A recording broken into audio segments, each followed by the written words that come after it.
ಓಂ ಶಾಂತಿ. ಓಂ ಶಾಂತಿ. ಅವ್ಯಕ್ತ ಮುರಳಿ ಮಂಥನದ ಮುಂದುವರೆದ ಭಾಗ.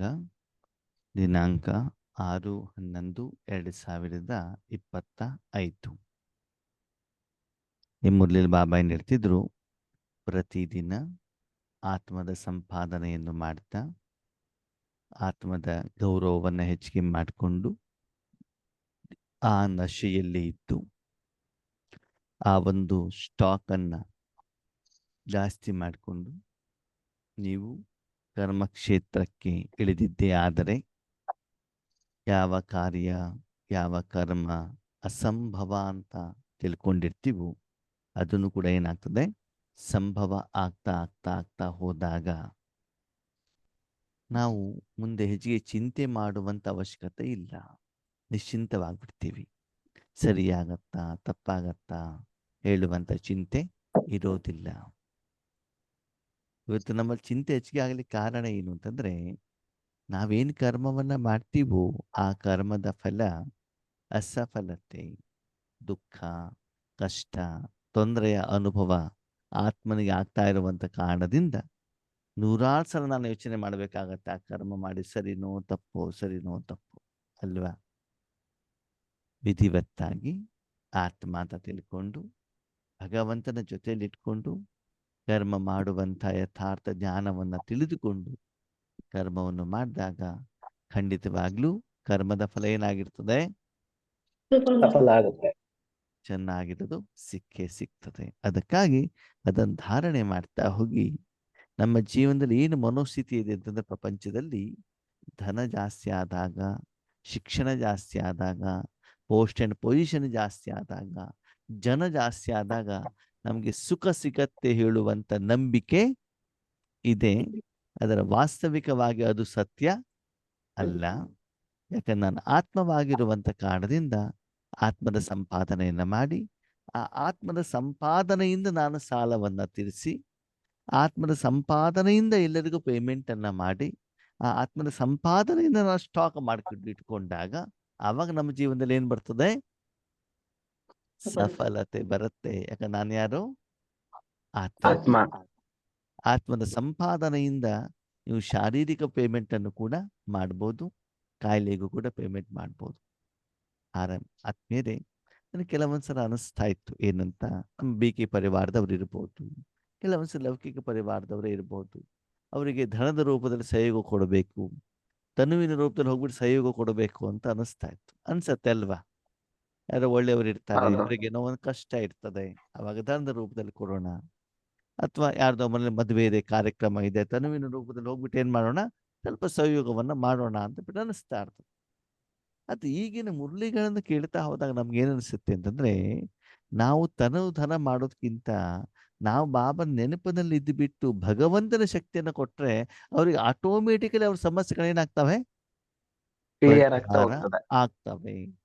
ತನುವಿನ ಸೇವೆಗಿಂತ ಧನದ ಸೇವೆಗಿಂತ ಪರಮಾತ್ಮನ ಶಕ್ತಿಯನ್ನು ಅವರಿವರೆಗೆ ಹೋಗ್ಬಿಟ್ಟು ತಲುಪಿಸೋದಿದೆಯಲ್ಲ, ಅದು ಗ್ರೇಟ್. ಆ ಮೂಲಕ ಅವ್ರಿಗೆ ಆ ಸಮಸ್ಯೆಯಿಂದ ಹೊರಗಡೆ ಬರ್ಲಿಕ್ಕೆ ಅವರಿಗೇನೆ ದಾರಿ ಹೇಳೋದು ಏನಾಗತ್ತೆ, ಸಿಗತ್ತೆ. ಅಥವಾ ಯಾವುದೋ ಒಂದು ವ್ಯಕ್ತಿ ನಿಮಿತ್ತರಾಗ್ಬಿಟ್ಟು ಅವ್ರ ಸಮಸ್ಯೆ ಏನೇನು ಮಾಡ್ತಾರೆ, ಪರಿಹಾರ ಮಾಡ್ತಾರೆ. ಆವಾಗ ನಾವೇನಾಗತ್ತೆ, ಶಾರೀರಿಕವಾಗಿ ನಾವು ಯೋಚನೆ ಮಾಡಿ ಅವ್ರಿಗೆ ಏನಾಗಿದೆ ಅಂತ ಕೇಳಿ ನಾವು ಅವರಿಗೆ ಧನ ಕಳಿಸಿ ಅದನ್ನೇನು ಮಾಡಿದ್ರಿ ಅಂತ ನೋಡಿ ಅದನ್ನು ಸರಿಯಾಗಿ ಉಪಯೋಗ ಮಾಡಿದಾರೋ ಇಲ್ಲೋ ಅಂತ ಪ್ರಶ್ನೆ ಬರ್ತದೆ. ಕೆಲವೊಂದು ಸಲ ನನ್ನ ಜೀವನದಲ್ಲಿ ಆಗಿದೆ ಆದ್ಮೇಲೆ. ಯಾರೊಬ್ರು ಕಷ್ಟ ಅಂತ ಹೇಳ್ತಾರೆ, ಯಾಕಂದ್ರೆ ಅವ್ರ ಮಾತನ್ನ ನಾವು ನಂಬ್ತೀವಲ್ವಾ, ಅದು ಹಿಂದಿನ ಮುಂದಿನ ಕತೆ ನಮ್ಗೆ ಗೊತ್ತಿರೋದಿಲ್ಲ. ಸರಿ, ಅಯ್ಯೋ ಅಣ್ಣವ್ರೆ ತುಂಬಾ ಕಷ್ಟ ಜೀವನ ನಡೆಸೋದು, ಹಾಗೆ ಹೀಗೆ ಎಲ್ಲ ಹೇಳ್ತಾರೆ. ಸರಿ, ಓಕೆ, ಇವ್ರಿಗೆ ಸಹಾಯ ಮಾಡೋಣ ಅಂತ ಏನ್ ಮಾಡ್ತೀವಿ, ದಾಮದ ಅನುಸಾರ ಸಂಕಲ್ಪ ಬಂದ್ಬಿಟ್ಟು ಧನದ ಸೇವೆ ಮಾಡಿದ್ವಿ ಅಂತ ತಿಳ್ಕೊಳ್ಳಿ. ಮಾಡಿ ಸ್ವಲ್ಪ ದಿನದಲ್ಲಿ ಗೊತ್ತಾಗೋದು ಎಷ್ಟು ದುಂದು ವೆಚ್ಚ ಮಾಡ್ತಾರೆ ಅಂತ. ನಮ್ಮತ್ ಹೇಳೋದೊಂದು, ಅಲ್ಲಿ ಮಾಡ್ತಾ ಇರೋದು ಒಂದು. ಅವಾಗ ಏನಾಗತ್ತೆ, ಬೇಜಾರಾಗತ್ತೆ. ನಾವಿಲ್ಲಿ ಕಷ್ಟಪಟ್ಬಿಟ್ಟು ನಾವು ಸರಿಯಾಗಿ ಹೊಟ್ಟೆ ತುಂಬ ಊಟ ಮಾಡ್ದೇನೆ ಇವ್ರಿಗೆ ಕೊಟ್ಬಿಟ್ಟು ಇವ್ರೇನು ಮಾಡ್ತಿದ್ದಾರೆ, ದುಂದು ವೆಚ್ಚವನ್ನ ಮಾಡ್ತಿದ್ದಾರೆ. ಓಕೆ, ಜೀವನ ನಡೆಸ್ಲಿಕ್ಕೆ ಆಗ್ತಾ ಇಲ್ಲ ಅಂತ ಬಿಟ್ಟು ಹೇಳೋದು, ಸೇವೆಯನ್ನು ತಗೊಳ್ಳೋದು. ಆಮೇಲೆ ಏನ್ ಮಾಡೋದು, ಇವ್ರು ಫ್ಲೈಟಲ್ಲಿ ಓಡಾಡೋದು, ಇಲ್ಲಿಗೆ ಮೌಂಟ್ ಆಬುಗೆ. ಇಲ್ಲಿ ನಾವು ಸೇವೆ ಮಾಡಿದವರು ಸ್ಲೀಪರ್ ಕೋಚಲ್ಲಿ ಮೌಂಟ್ ಆಬು ಮೇಲಕ್ಕೆ ಹೋಗ್ತೀವಿ, ಇವರೆಲ್ಲ ಹೋಗ್ತಾರೆ ಫ್ಲೈಟಲ್ಲಿ ಹೋಗ್ತಾರೆ, ಆವಾಗ ಅನ್ಸುತ್ತೆ Flight ಅಲ್ಲಿ. ಏನಪ್ಪ ಇದು ಈ ವಿಷಯ ಅಂತ ಬಿಟ್ಟು ಅನ್ಸುತ್ತೆ. ಅವ್ರ ಜೀವನ, ಅವರ ಖರ್ಚು ವೆಚ್ಚಗಳು, ಅವ್ರು ಹಾಕೊಳ್ಳುವಂತ ಬಟ್ಟೆ, ಮೈಮೇಲಿರೋ ಬಂಗಾರ ನೋಡಿದ್ರೆ ಅಯ್ಯೋ ಎಲ್ಲ ನಾವು ತಪ್ಪು ಬಿಟ್ವಲ್ವಲ್ಲ ಅಂತ ಅನ್ಸತ್ತೆ ಅಲ್ವಾ? ಅದೇನೇ ಆಧ್ಯಾತ್ಮಿಕ ಶಕ್ತಿಯನ್ನ ನೀವು ಕೊಟ್ರಿ ಅಂತ ತಿಳ್ಕೊಳ್ಳಿ. ಆವಾಗ ನೀವೇನು ಕೊಟ್ಟಿದ್ದೀರಿ, ಎಷ್ಟು ಕೊಟ್ಟಿದ್ದೀರಿ, ಯಾವಾಗ ಕೊಟ್ಟಿದ್ದೀರಿ ಅಂತ ಸ್ವತಃ ನಿಮ್ಗೆ ಏನಾಗಿರೋದಿಲ್ಲ, ಗೊತ್ತಿರೋದಿಲ್ಲ. ಆವಾಗ ಅವ್ರು ಸರಿಯಾಗಿ ಉಪಯೋಗ ಮಾಡಿದಾರೋ ಇಲ್ಲೋ ಅಂತ ನೀವು ಚೆಕ್ ಮಾಡುವಂತ ಪ್ರಶ್ನೆನೂ ಕೂಡ ಬರೋದಿಲ್ಲ. ಆವಾಗ ನಾನು ತಪ್ಪು ಮಾಡಿದೆ, ನಿಮ್ಮ ವೈಯಕ್ತಿಕ ಜೀವನದಲ್ಲಿ ಇರ್ಬೋದು, ಬೇರೆ ಜೀವನದಲ್ಲಿ ತಪ್ಪು ಮಾಡಿದೆ ಅಂತ ನಿಮ್ಮ ಮನಸ್ಸಿಗೆ ಏನಾಗೋದಿಲ್ಲ, ಬರೋದಿಲ್ಲ. No. ಯಾಕಂದ್ರೆ ಕೊಡುವಂಥವ್ರು ಯಾರು? ಪರಮಾತ್ಮ. ಪರಮಾತ್ಮ ಕೊಟ್ಟಿರುವಂತ ಕಾರಣದಿಂದ ಯಾವ ಸಮಯದಲ್ಲಿ ಯಾವ ಮಗುಗೆ ಅವರ ಒಂದು ಹಿಂದ್ಗಡೆ ಏನು ಲೆಕ್ಕಾಚಾರ ಇದೆ ಅದನ್ನು ತಿಳ್ಕೊಂಡ್ಬಿಟ್ಟು ಒಳ್ಳೆಯ ಕಾರ್ಯಕ್ಕೋಸ್ಕರ ಮಾತ್ರ ನಿಮ್ಮನ್ನೇನ್ ಮಾಡ್ತಿರ್ತಾರೆ ಬಾಬಾ ಉಪಯೋಗ ಮಾಡ್ತಾ ಇರ್ತಾರೆ. ಅದಕ್ಕಾಗಿ ನಿಮ್ಗೆ ಏನಾಗತ್ತೆ ಹೇಗಾಗತ್ತೆ ಹೇಳುವಂಥದ್ದು ಏನಾಗೋದಿಲ್ಲ, ನಿರ್ಣಯ ಮಾಡ್ಲಿಕ್ಕೆ ಆಗಲ್ಲ. ಈಶ್ವರಿ ಜೀವನದಲ್ಲಿ ನೋಡಿದ್ದೀನಿ ಆತ್ಮೀಯರೇ, ಎಷ್ಟೋ ಜನ ನಮ್ಮ ಸಂಬಂಧ ಸಂಪರ್ಕದಲ್ಲಿ ಬರ್ತಾರೆ, ಸರಿನಾ? ಇವ್ರು ನಾವು ತುಂಬಾ ಒಳ್ಳೆಯವರು ಅಂತ ತಿಳ್ಕೊಂಡ್ಬಿಡ್ತೀವಿ, ಅವ್ರು ಕೆಟ್ಟವರಾಗ್ಬಿಡ್ತಾರೆ. ಇವ್ರು ಕೆಟ್ಟವರು ಅಂತ ತಿಳ್ಕೊಂಡ್ಬಿಡ್ತೀವಿ, ಒಳ್ಳೆಯವರಾಗ್ಬಿಡ್ತಾರೆ. ಯಾವುದೋ ಒಂದು ಮನುಷ್ಯಾತ್ಮನ ಜೀವನವನ್ನ ಮನೋಸ್ಥಿತಿಯನ್ನು ಅರ್ಥ ಮಾಡ್ಕೊಳ್ಳೋದು ತುಂಬಾ ಕಷ್ಟ ಆಗ್ಬಿಡುತ್ತೆ. ತುಂಬಾ ಕಡೆ ಫೇಲ್ ಆಗಿದೆ ನಾನು. ಲೌಕಿಕದಲ್ಲಿ ಬಿಟ್ಬಿಡಿ, ಬಾಬನ ಮಗು ಆದ ಮೇಲೆ ಯಾವುದೋ ಒಂದು ಆತ್ಮಗಳು, ನಾವೆಲ್ಲರ ಬಗ್ಗೆನೇ ಯೋಚನೆ ಮಾಡಲ್ಲ ಬಿಡಿ, ಮುಖ್ಯವಾಗಿ ನಮ್ಮ ಜೊತೆಲಿ ಯಾರು ಸೇವಾಧಾರಿಗಳು ಇರ್ತಾರೆ, ಕ್ಲೋಸ್ ಆಗಿರ್ತಾರೆ, ಅಥವಾ ಅವರೇನಾದ್ರೂ ಅವರ ಸಮಸ್ಯೆಗಳನ್ನು ಹೇಳಿದಾಗ ವೈಯಕ್ತಿಕವಾಗಿ ಮಾತಾಡ್ತಾರೆ, ಅವರ ಮಾತಿನ ಆಧಾರದಲ್ಲಿ ನಾವೇನ್ ಮಾಡಿರ್ತೀವಿ, ಅವರನ್ನ ನಿರ್ಣಯ ಮಾಡಿರ್ತೀವಿ. ಓ ಇವ್ರು ಹೀಗೆ ಅಂತ ನಿರ್ಣಯವನ್ನ ಮಾಡಿರ್ತೀವಿ. ಆದರೆ ಮುಂದೆ ಹೋಗ್ತಾ ಹೋಗ್ತಾ ಹೋದಾಗ ಗೊತ್ತಾಗತ್ತೆ ಏನಾಗ್ತಾ ಇದೆ ಅಂತ ಹೇಳ್ಬಿಟ್ಟು. ಅದಕ್ಕಾಗಿ ಯಾವುದೋ ಒಂದು ವ್ಯಕ್ತಿಯ ಮನೋಸ್ಥಿತಿಯನ್ನು ಅರ್ಥ ಮಾಡ್ಕೊಳ್ಳೋದು ಅಷ್ಟು ಈಸಿ ಅಲ್ಲ. ಯಾರ ಮಾನಸಿಕ ಸ್ಥಿತಿ ಯಾವಾಗ ಬೇಕಾದ್ರೂ ಕೂಡ ಏನಾಗ್ಬೋದು, ಯಾವ ರೂಪದಲ್ಲೂ ಕೂಡ ಬೇಕಾದ ಚೇಂಜ್ ಆಗಬಹುದು. ಅದಕ್ಕಾಗಿ ಬಾಬಾ ಹೇಳ್ತಾರೆ, ಇದು ಯಾವುದರ ಗೊಡವೆಗೂ ಚಿಂತೆಗೂ ಯೋಚನೆಗೂ ಹೋಗದೇನೆ, ಯಾರು ಹೆಂಗಿದ್ದಾರೆ ಅಂತ ನೋಡ್ದೇನೆ ನೀವೇನ್ ಮಾಡಿ ವಿಶ್ವಕ್ಕೆಲ್ಲರಿಗೂ ಕೂಡ ಏನ್ ಮಾಡ್ತಾ ಹೋಗಿ ಶಕ್ತಿ. ಸಮ ಪ್ರಮಾಣದ ಶಕ್ತಿಯನ್ನು ಕೊಡ್ತಾ ಹೋಗಿ. ಇವ್ರು ಒಳ್ಳೆಯವರು, ಇವ್ರಿಗೆ ಹಂಗ್ ಮಾಡಿ, ಇವ್ರು ಕೆಟ್ಟವ್ರು, ಇವ್ರಿಗೆ ಹಿಂಗ್ ಮಾಡಿ, ಇದು ಯಾವುದೇ ನಾವು ಅವರಲ್ಲಿ ಏನ್ ಮಾಡೋದು ಬೇಡ, ಡಿಫ್ರೆನ್ಸಿಯೇಷನ್ ಮಾಡೋದು ಬೇಡ.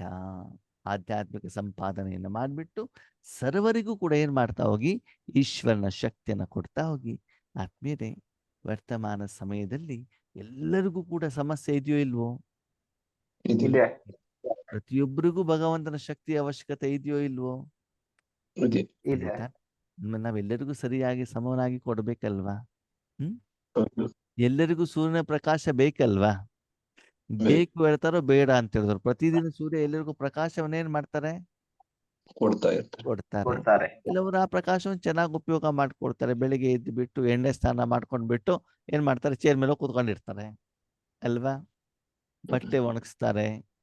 ಆಮೇಲೆ ಆ ಸೋಲಾರ್ ಎನರ್ಜಿ ಮೂಲಕ ಬ್ಯಾಟ್ರಿ ಸ್ಟಾಕ್ ಇಟ್ಕೊಂಡ್ಬಿಟ್ಟು ರಾತ್ರಿ ಪೂರ್ತಿ ಏನ್ ಮಾಡ್ತಾರೆ, ಕರೆಂಟ್ ಅನ್ನು ಉಪಯೋಗ ಮಾಡ್ತಾರೆ.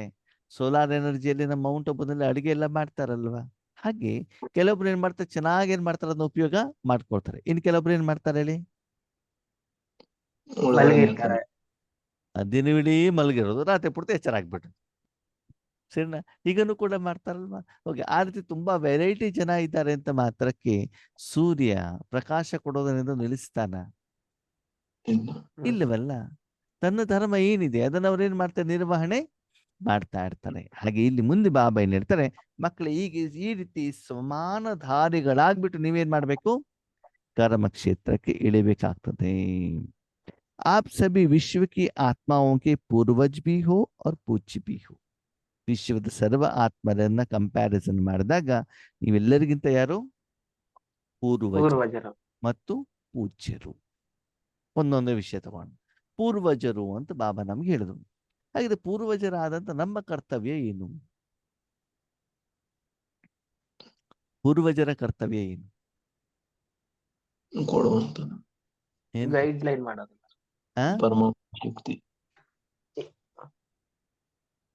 ಪೂರ್ವಜರು ಅಂತ ಶಬ್ದವನ್ನು ಯಾಕೆ ಉಪಯೋಗ ಮಾಡಿದ್ದಾರೆ ಬಾಬಾ? ಯಾವ ಉದ್ದೇಶದಿಂದ ಮಾಡಿರಬಹುದು? ನಾವು ಸತ್ಯಯುಗದಿಂದ ಬಂದಿರ್ತೀವಲ್ಲಣ್ಣ, ಅದಕ್ಕೋಸ್ಕರ ಪೂರ್ವಜರು ಅಂತ ಹೇಳಿರ್ತಾರೆ.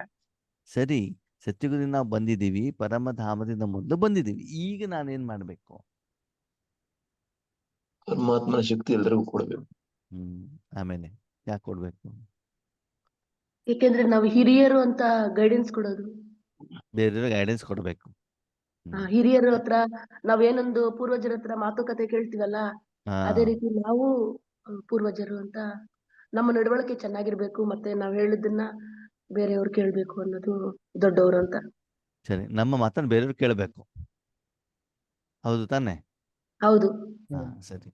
ನೀವು ಸರಿ ಇದ್ರೆ ತಾನೆ ಅವ್ರ ಮಾತು ಕೇಳ್ತಾರೆ. ಸರಿ ಇರ್ಬೇಕು. ಹೌದು ತಾನೆ? ಈಗ ನೋಡಿ, ಹಳೆ ಕಾಲದಲ್ಲಿ ಒಂದು ತುಂಬು ಕುಟುಂಬ ಅಂತ ಇರ್ತಿತ್ತು. ಹೌದು, ಏನ್ ಹೇಳ್ತಾರೆ? Joint family. ಕನ್ನಡದಲ್ಲಿ ಏನ್ ಹೇಳ್ತಾರೆ? ಒಟ್ಟು ಕುಟುಂಬ. ಒಟ್ಟು ಕುಟುಂಬ ಅಲ್ವಾ? ಹ್ಮ್. ಒಟ್ಟು ಕುಟುಂಬದಲ್ಲಿ ತಾತ ಇರ್ತಾನಲ್ಲ, ಅವಿಭಕ್ತ ಕುಟುಂಬ. ಅವಿಭಕ್ತ ಕುಟುಂಬ, ಸರಿನಾ? ಅದು ತಾತ ಇರ್ತಾನಲ್ಲ, ಅವ್ರ ಮನೆ ಯಜಮಾನ, ಹೌದಾ? ಹಾಗೆ ತಾತ ಯಜಮಾನ ಇದ್ದವನು ಅವಾಗ ಅಲ್ಲಿ ಏನು ಸಂಪಾದನೆ ಆಗ್ತದೆ ಅದೆಲ್ಲವನ್ನ ತಂದ್ಬಿಟ್ಟು ಯಾರ ಕೈಲಿ ಕೊಡ್ಬೇಕು? ಯಜಮಾನ್ರು. ಸರಿ. ಆ ಮನೆಯಲ್ಲಿ ಕೆಲಸ ಮಾಡೋರು ಇರ್ತಾರೆ, ಕೆಲಸ ಮಾಡದೇ ಇರೋರು ಇರ್ತಾರೆ, ಹೌದಾ? ಹೌದು. ಒಳ್ಳೆಯವರು ಇರ್ತಾರೆ, ಕೆಟ್ಟವರು ಇರ್ತಾರೆ, ಹೌದಾ? ಹೌದು. ಆಮೇಲೆ ಹೆಚ್ಚಿಗೆ ಬಯಸ್ಕೊಳ್ಳೋದು ಯಾರು? ಕೆಲಸ ಮಾಡದವರು. ಆ ತಾತ ಬಯಸ್ಕೊಳ್ಳೋದು ಜಾಸ್ತಿ. ಯಾಕೆ ಗೊತ್ತಾ? ನೀವು ಅವ್ರಿಗೆ ದುಡ್ಡು ಕೊಡ್ತೀರಿ, ನಮ್ಗೆ ಕೊಡ್ಲಿಲ್ಲ. ಅವ್ರಿಗೆ ತವ್ರ ಮನೆ ಕಳಿಸಿದ್ರಿ, ನಮ್ಗೆ ಕಳಿಸಿಲ್ಲ. ಅವರ ಮಕ್ಕಳಿಗೆ ಇಂಜಿನಿಯರಿಂಗ್ ಕಳಿಸಿದ್ರಿ, ನಮ್ಗೆ ಕಳಿಸಿಲ್ಲ. ಯಾಕಂತಂದ್ರೆ ಮನೇಲಿ ಏನೇ ಡಿಸೈಡ್ ಮಾಡೋದು ಯಾರು ಮಾಡೋದು? ತಾತ. ಅವಾಗ ಏನ್ ಡಿಸೈಡ್ ಮಾಡ್ತಾರೋ ಅದು ಕೆಲವೊಬ್ಬರಿಗೆ ಇಷ್ಟವಾದ, ಹೆಚ್ಚಿನ ಜನರಿಗೆ ಏನಾಗೋದಿಲ್ಲ, ಇಷ್ಟ ಆಗೋದಿಲ್ಲ. ಯಾಕಂದ್ರೆ ಯಾರೋ ಒಬ್ರು ಹಣ ಸಂಪಾದನೆ ಮಾಡ್ಬಿಟ್ಟು ಅವ್ರ ಕೈಲಿ ಕೊಟ್ಟಿರ್ತಾರೆ, ಹೌದಾ? ಇನ್ನೊಬ್ರು ಯಾರೋ ಮಾಡಿರೋದಿಲ್ಲ, ಆರಾಮಾಗಿ ಓಡಾಡ್ಕೊಂಡಿರ್ತಾರೆ. ಕೆಲವೊಬ್ಬರಿಗೆ ಕಾಯಿಲೆ ಬಂದಿದ್ದಿರ್ತದೆ, ಕೆಲವೊಬ್ರದ್ದು ಏನೋ ಸಮಸ್ಯೆ ಇರ್ತದೆ. ಬಂದಿರುವಂತ ಸೊಸೆಯಂದರಲ್ಲಿ ಕೆಲವೊಬ್ರು ಸರಿಯಾಗಿ ಕೆಲಸ ಮಾಡೋರು ಇರ್ತಾರೆ, ಕೆಲವರು ಕಳ್ತನ ಮಾಡೋರು ಇರ್ತಾರೆ, ಕೆಲವೊಬ್ರು ಕೆಲಸದಿಂದ ಓಡೋಗೋರು ಇರ್ತಾರೆ, ಏನೇನೋ ರೀಸನ್ಗಳು ಇರ್ತವೆ. ಆದ್ರೆ ಅವ್ರು ಎಲ್ಲರನ್ನೂ ಕೂಡ ಏನ್ ಮಾಡ್ಬೇಕು? ಅವನು ಬ್ಯಾಲೆನ್ಸ್ ಮಾಡಿಕೊಂಡು ಯಾರ ಮನಸ್ಸಿನಲ್ಲೂ ಏನೂ ತೊಂದರೆ ಇಲ್ದಿದ್ದ ಹಾಗೆ ಕುಟುಂಬವನ್ನ ನಿರ್ವಹಣೆ ಮಾಡಿಕೊಂಡು ಹೋಗ್ಬೇಕಾಗ್ತದೆ. ಅದರ ಬದಲು ಇವರೇನೇ ಇರುವಂತ ಹಣವನ್ನ ಚೆನ್ನಾಗಿ ತಿನ್ಕೊಂಡು ಇದ್ರೆ ಜನ ಅವ್ರಿಗೆ ಬೆಲೆ ಕೊಡ್ತಾರಾ? ಇಲ್ಲ. ಅವಾಗ ಏನ್ ಮಾಡ್ತಾರೆ ಅಂತಂದ್ರೆ ಜನ ಮನೆ ಒಡೆಯತ್ತೆ, ಬೇರೆ ಬೇರೆ ಮನೆ ಮಾಡ್ಕೊಂಡು ಹೋಗ್ತಾರೆ. ಯಾಕಂತಂದ್ರೆ ನೀವು ನಮ್ಮನ್ನ ಸರಿಯಾಗಿ ಏನ್ ಮಾಡ್ತಾ ಇಲ್ಲ, ನೋಡ್ಕೊಳ್ತಾ ಇಲ್ಲ. ಸಂಪಾದನೆ ಮಾಡ್ಬಿಟ್ಟು ನಾವು ನಿಮ್ ಕೊಡೋದು, ನೀವು ಹಣ ಏನ್ ಮಾಡ್ತೀರಿ, ನಿಮ್ ಬೇಕಾದವ್ರಿಗೆ ಮಾತ್ರ ಏನ್ ಮಾಡ್ತಿದ್ದೀರಿ, ಕೊಡ್ತಾ ಇದ್ದೀರಿ ಅಂತ ಕಂಪ್ಲೇಂಟ್ ಬರುತ್ತೆ. ಆವಾಗ ಯಾರು ಹಿರಿಯನಾಗಿರ್ತಾನೋ ಪೂರ್ತಿ ಪರಿವಾರವನ್ನ ಏನ್ ಮಾಡ್ಬೇಕಾಗ್ತದೆ? ಸಂಭಾಲನೆ ಮಾಡ್ಬೇಕಾಗ್ತದೆ. ಯಾವುದರ ಆಧಾರದಲ್ಲಿ? ಕಾನೂನು ನಿಯಮ ಅಲ್ವಾ? ಅದರ ಅನುಸಾರ ಮಾಡಿದಾಗ ಆ ಕುಟುಂಬ ಹೇಗಿರ್ತದೆ? ಚೆನ್ನಾಗಿರುತ್ತೆ. ಆಗ ಆ ವ್ಯಕ್ತಿ ಸರಿಯಾಗಿ ತನ್ನ ಕರ್ತವ್ಯವನ್ನ, ಪಾತ್ರವನ್ನ, ಜವಾಬ್ದಾರಿನ ನಿರ್ವಹಣೆ ಮಾಡಿದಾಗ ಅವರಿಗೆ ಆ ಕುಟುಂಬದವರು, ಊರಿನವರು, ಬೇರೆಯವರು ಎಲ್ಲರೂ ಕೂಡ ಏನ್ ಮಾಡ್ತಾರೆ? ಗೌರವವನ್ನ ಕೊಡ್ತಾರ, ಕೊಡಲ್ವೋ? ನೋಡಿ, ನೋಡೋದಿದ್ರೆ ಈ ಪರಿವಾರವನ್ನ ನೋಡಿ, ಅವ್ರ ಮನೇಲಿ ನೋಡಿ ಎಷ್ಟು ಚೆನ್ನಾಗಿದ್ದಾರೆ, ಹಬ್ಬ ಹರಿದಿನಗಳೆಲ್ಲ ಹೇಗೆ ಚೆನ್ನಾಗಿರ್ತಾವೆ ನೋಡಿ. ಹಬ್ಬದ ಸಮಯದಲ್ಲಿ ಎಲ್ಲರಿಗೂ ಕೂಡ ಏನ್ ಮಾಡ್ತಾರೆ? ಬಟ್ಟೆ ತಗೊಂಡು ಬರ್ತಾರೆ. ಅಂದ್ರೆ ತಪ್ಪು ಮಾಡಿದವರಿಗೆ ತಪ್ಪಿನ ಬಗ್ಗೆ ಅರಿವು ಮಾಡಿ ಅವರಿಗೆ ಶಿಕ್ಷೆಯನ್ನ ಕೊಟ್ಟು, ಒಳ್ಳೇದು ಮಾಡೋರಿಗೆ ಅವರಿಗೆ ಏನ್ ಮಾಡಬೇಕು? ಪುರಸ್ಕಾರ, ಸಹಯೋಗವನ್ನ ಕೊಟ್ಬಿಟ್ಟು ಅವರನ್ನ ಮುಂದುವರಿಸಿ, ಹೀಗೆ ಯಾರ್ಯಾರ ಜೊತೆಗೆ ಹೇಗೆ ಇರಬೇಕು, ಯಾವ ರೀತಿ ನಿರ್ವಹಣೆ ಮಾಡಬೇಕು. ಆದ್ಮೇಲೆ ಆ ಒಂದು ಒಟ್ಟು ಕುಟುಂಬದ ಅವಿಭಕ್ತ ಕುಟುಂಬದಲ್ಲಿ ಯಜಮಾನ ಯಾರು? ಯಜಮಾನ ಯಾರು? ತಾತ, ಹೌದಾ? ಆದ್ರೆ ತುಂಬಾ ನೋವನ್ನ ಅವರೇ ನುಂಗಬೇಕಾಗತ್ತೆ, ಗೊತ್ತಾ ನಿಮ್ಗೆ? ತುಂಬಾ ಸಹನೆಯನ್ನ ಅವರು ತಗೊಳ್ಬೇಕಾಗ್ತದೆ. ಒಬ್ಬೊಬ್ರು ಒಂದೊಂದು ರೀತಿ ಹೇಳಿದಾಗ ಎಲ್ಲರಿಗೂ ಬೇಕಾದಾಗ ಅವ್ರು ಏನ್ ಮಾಡ್ಲಿಕ್ಕೆ ಆಗೋದಿಲ್ಲ, ಇರ್ಲಿಕ್ಕೆ ಆಗೋದಿಲ್ಲ. ಆದರೆ ಎಲ್ಲರಿಗೂ ಸರಿಸಮಾನವಾದಂತ ಒಂದು ನಿರ್ಣಯವನ್ನ ತೆಗೆದುಕೊಂಡು ಕುಟುಂಬವನ್ನ ಏನ್ ಮಾಡ್ಬೇಕು? ಮುಂದುವರಿಸ್ತು ಹೋದಾಗ ಅವರು ಇದ್ದಾಗಲೂ, ಅವರ ಶರೀರ ಬಿಟ್ಟಾಗ್ಲೂ ಕೂಡ ಅವರನ್ನ ಜನ ಏನ್ ಮಾಡ್ತಾರೆ? ನೆನಪಿಸ್ಕೊಳ್ತಾರೆ. ಕುಟುಂಬದವರು ಹೌದು, ಸಮಾಜದವರು ಹೌದು, ಆ ಊರಿನವರು ಹೌದು. ಏನ್ ಮಾಡ್ತಾರೆ? ಅವರನ್ನ ನೆನಪಿಸ್ಕೊಳ್ತಾರೆ ಅಲ್ವಾ? ಇವಾಗ ನೋಡಿ ಮಹಾತ್ಮ ಗಾಂಧೀಜಿ ಇವತ್ತು ಕೂಡ ನೆನಪಿಸ್ಕೊಳ್ತಾರೆ. ಎಲ್ಲರೂ ಕೂಡ ಯುದ್ಧ ಮಾಡಬೇಕು ಅಂತಂದಾಗ ಅವ್ರೇನ್ ಮಾಡಿದ್ರು? ಅಹಿಂಸಾ ಮಾರ್ಗದಿಂದನೇ ಭಾರತ ದೇಶಕ್ಕೆ ಏನ್ ಮಾಡಿದ್ರು? ಸ್ವಾತಂತ್ರ್ಯವನ್ನ ಕೊಡು. ಅವಾಗ ಎಷ್ಟು ಜನ ಎಷ್ಟು ಒಪಿನಿಯನ್ ಹೇಳಿರ್ಬೋದಲ್ವಾ? ಹಾಗೆ ಬ್ರಹ್ಮ ಬಾಬಾ ಎದುರುಗಡೆ ಇದ್ದಾಗ ಅವರು ಸ್ವಂತ ಹಣ ಇದ್ರು ಕೂಡ ಎಷ್ಟು ಜನ ಎಷ್ಟು ಹೇಳಿರ್ಬೋದು, ಹೌದಾ ಅಲ್ವೋ? ಇವಾಗ ನಮ್ಮ ಸೇವಾ ಕೇಂದ್ರದಲ್ಲಿ ಒಂದು ಪ್ರೋಗ್ರಾಮ್ ಮಾಡ್ಬೇಕಂದ್ರೆ 25 ಜನ ಇದ್ರೆ 25 ಏನ್ ಮಾಡ್ತಾರೆ? ಸಲಹೆಗಳನ್ನ ಕೊಡ್ತಾರೆ. ನಿಮ್ಮಿತ್ತಂದ್ರೆ ಕನ್ಫ್ಯೂಷನ್ ಆಗುತ್ತೆ, ಯಾರ ಮಾತು ಕೇಳ್ಬೇಕು, ಯಾರ ಮಾತು ಬಿಡ್ಬೇಕು. ಅವ್ರ ಮೇಲೆ ಇರುವಂತವ್ರು ಅವ್ರು ಬೇರೆ ಬೇರೆ ರೀತಿ ಸಜೆಷನ್ ಮಾಡ್ತಾ ಇರ್ತಾರೆ, ಹಾಗ್ ಮಾಡ್ಬೇಕು ಹೀಗ್ ಮಾಡ್ಬೇಕು ಅಲ್ವಾ? ಏನಾದ್ರೂ ಕಾರ್ಯದಲ್ಲಿ ಏನಾದ್ರು ತಪ್ಪಾದ್ರೆ ಯಾರನ್ನ ದೋಷಿ ಮಾಡ್ತಾರೆ? ಯಾರು ನಿಮಿತ್ತ ಇರ್ತಾರೆ ಅವ್ರನ್ನೇ ತಾನೇ ದೋಷಿ ಮಾಡ್ತಾರೆ. ಹಾಗೆ ಇಲ್ಲಿ ಹೇಳ್ತಾರೆ, ಪೂರ್ವಜರು ಹೌದು, ಪೂಜ್ಯರು ಹೌದು. ಪೂಜ್ಯರು ಯಾವಾಗ ಆಗ್ತೀರಿ? ಕಲಿಯುಗದಲ್ಲಿ ನೀವು ಪೂರ್ವಜತನದ ಕರ್ಮವನ್ನು ಸರಿಯಾಗಿ ಮಾಡಿದರೆ ಮಾತ್ರ ನೀವು ಪೂರ್ವಜರು ಪೂಜ್ಯರಾಗ್ತೀರಿ. ಹಾಗಿದ್ರೆ ನಿಮ್ಗೆ ಪೂಜೆ ಯಾವಾಗ ಸ್ಟಾರ್ಟ್ ಆಗತ್ತೆ? ಕರ್ಮ ಕರೆಕ್ಟ್ ಮಾಡಿದಾಗ. ನಾಟಕದ ಅನುಸಾರ ನಿಮಗೆ ಪೂಜೆ ಆರಂಭ ಆಗೋದು ಯಾವಾಗ?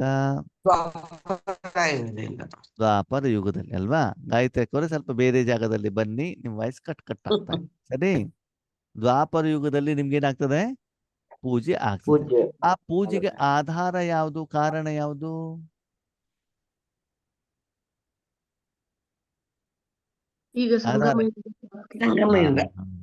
ಸಂಗಮ ಯುಗದಲ್ಲಿ ವಿಶ್ವನೇ ಒಂದು ಕುಟುಂಬ ಅಂತ ನೀವು ತಿಳಿದುಕೊಂಡು ಆ ಜವಾಬ್ದಾರಿಯನ್ನು ನಿಮ್ಮ ತಲೆ ಮೇಲೆ ಇಟ್ಕೊಂಡ್ಬಿಟ್ಟು ಸರ್ವರ ಸಮಸ್ಯೆಗಳಿಗೆ ನೀವೇನ್ ಮಾಡಬೇಕು? ಪರಿಹಾರವನ್ನು ಕೊಟ್ಟಾಗ ಎಷ್ಟು ಲಕ್ಷ ಕೋಟಿ ಆತ್ಮಗಳ ಸಮಸ್ಯೆಗೆ ನೀವು ಪರಿಹಾರ ಕೊಡ್ತೀರೋ ಅಷ್ಟು ಜನ ಬಂದ್ಬಿಟ್ಟು ನಿಮ್ಮನ್ನೇನ್ ಮಾಡ್ತಾರೆ? ಪೂಜೆ ಮಾಡ್ತಾರೆ ಅಲ್ವಾ? ತಿರುಪತಿಯಲ್ಲಿರುವಂತ ತಿಮ್ಮಪ್ಪನ ದರ್ಶನಕ್ಕೆ ತುಂಬಾ ಜನ ಹೋಗ್ತಾರಲ್ವಾ? ಬೇರೆ ಬೇರೆ ಕಡೆಗೇನು ವೆಂಕಟೇಶ್ವರ ದೇವಸ್ಥಾನ ಇಲ್ವಾ? ಅಲ್ಯಾಕೆ ಹೋಗೋದಿಲ್ಲ? ಯಾಕಂದ್ರೆ ಆ ಮೂರ್ತಿ ಯಾರ ನೆನಪಿನ ಅರ್ಥ ಆಗಿದೆಯೋ ಅವ್ರು ತುಂಬಾ ಜನರಿಗೆ ಸಮಸ್ಯೆಗೆ ಏನ್ ಮಾಡಿದಾರೆ? ಪರಿಹಾರವನ್ನ ಕೊಟ್ಟಿರುವಂತ ಕಾರಣದಿಂದ ಏನಾಗ್ತದೆ? ಆ ಪೂಜ್ಯತನ ಏನಾಗ್ತದೆ?